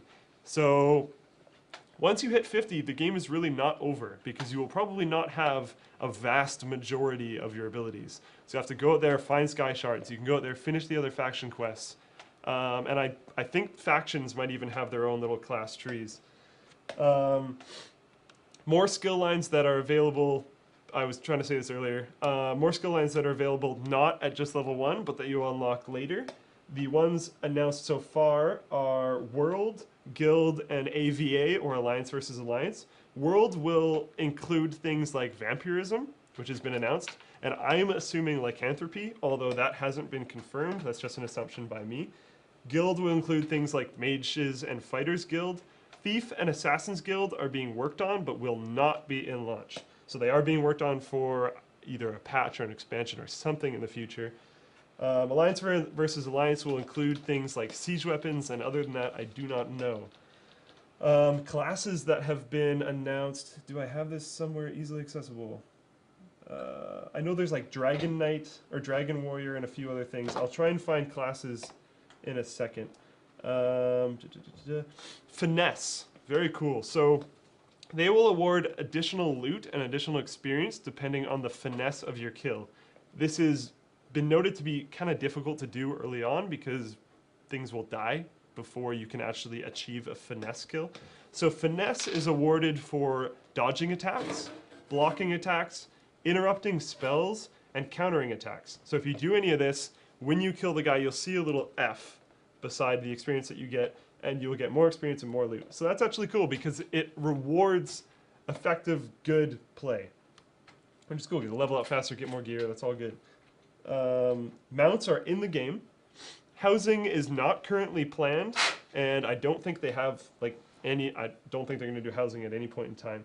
Destruction and restoration trees are fully implemented. Other classic, the other schools of magic are in the game, but only in the game in some form. They're not fully fleshed out trees. Healing spells are AoE or cone. They are not specific for a target. Sorry, my throat's getting pretty raw. So you don't just click on an ally and heal them. You're healing either in an area around you or a cone in front of you. Racial crafting styles do exist, so you can make orcish or elvish armor. This is a trend in the Elder Scrolls. And you can learn the crafting styles of other cultures. So if you start off crafting, you'll likely only have your own, but you can learn it over time from other cultures at the same time. No dye system is currently in the game. I don't mean dyeing as in death. I mean dyeing as in changing the color of your armor and weapons. Lua add-on support is supported in the game, so we will see add-ons in the game, which is very cool. Depending on who you are, I think it's very cool.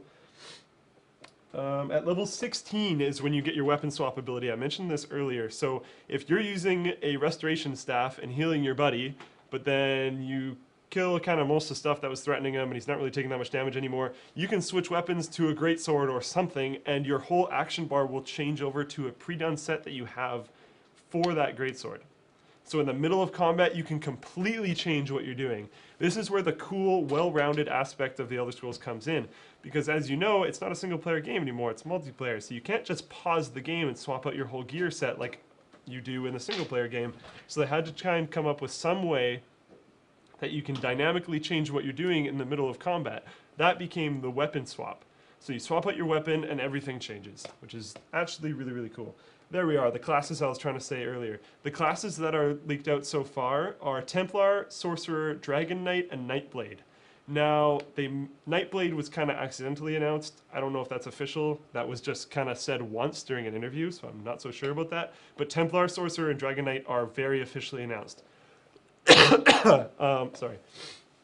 There might be more classes specifically announced at Pax East, but I haven't gotten any information about Pax East yet. This is all within the last week, so this is very current.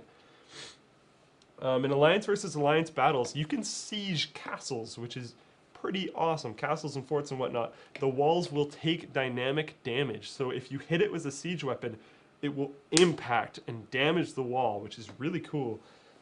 Things like boiling oil can be used, and you can pour it down on the guys that are trying to get in your gates. This stuff is awesome. Like I said, siege weapons. There's siege weapons. You can get skills in them. The castle fights are supposed to actually be epic. A lot of people have said this in the past, though.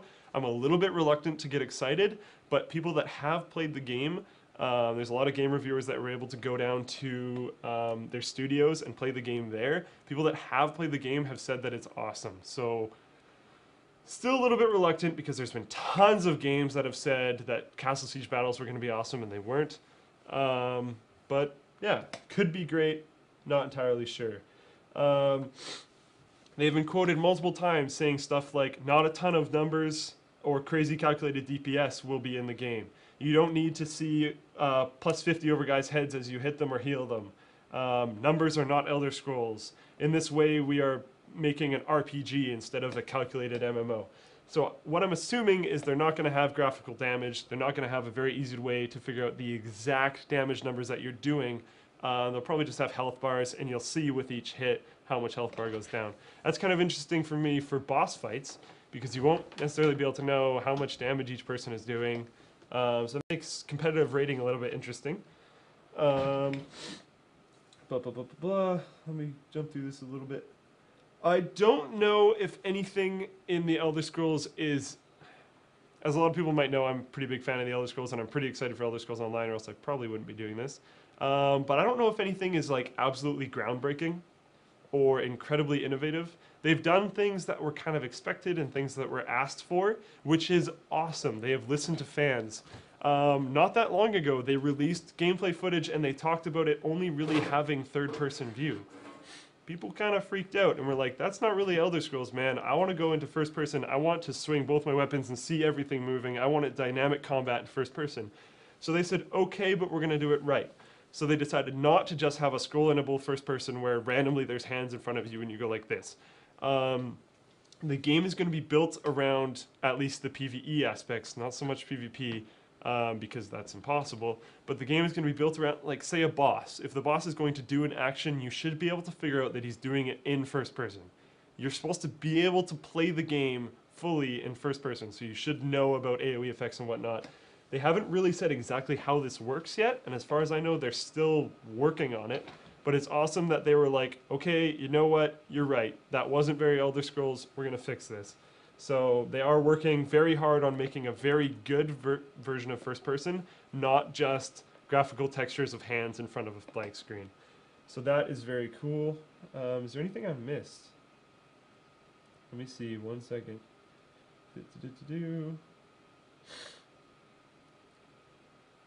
I went pretty quick, actually, so I think that's kind of everything. I might have missed more stuff. Like I said, I'm going to make a thread about this on the forum, so I talked really fast. If you missed stuff, I will try and make a thread about it on the forum. I think that's it for the stream. Do you have anything else left to say? He's done. I'm signing off because I want to go home and go to bed. Have a good one, guys.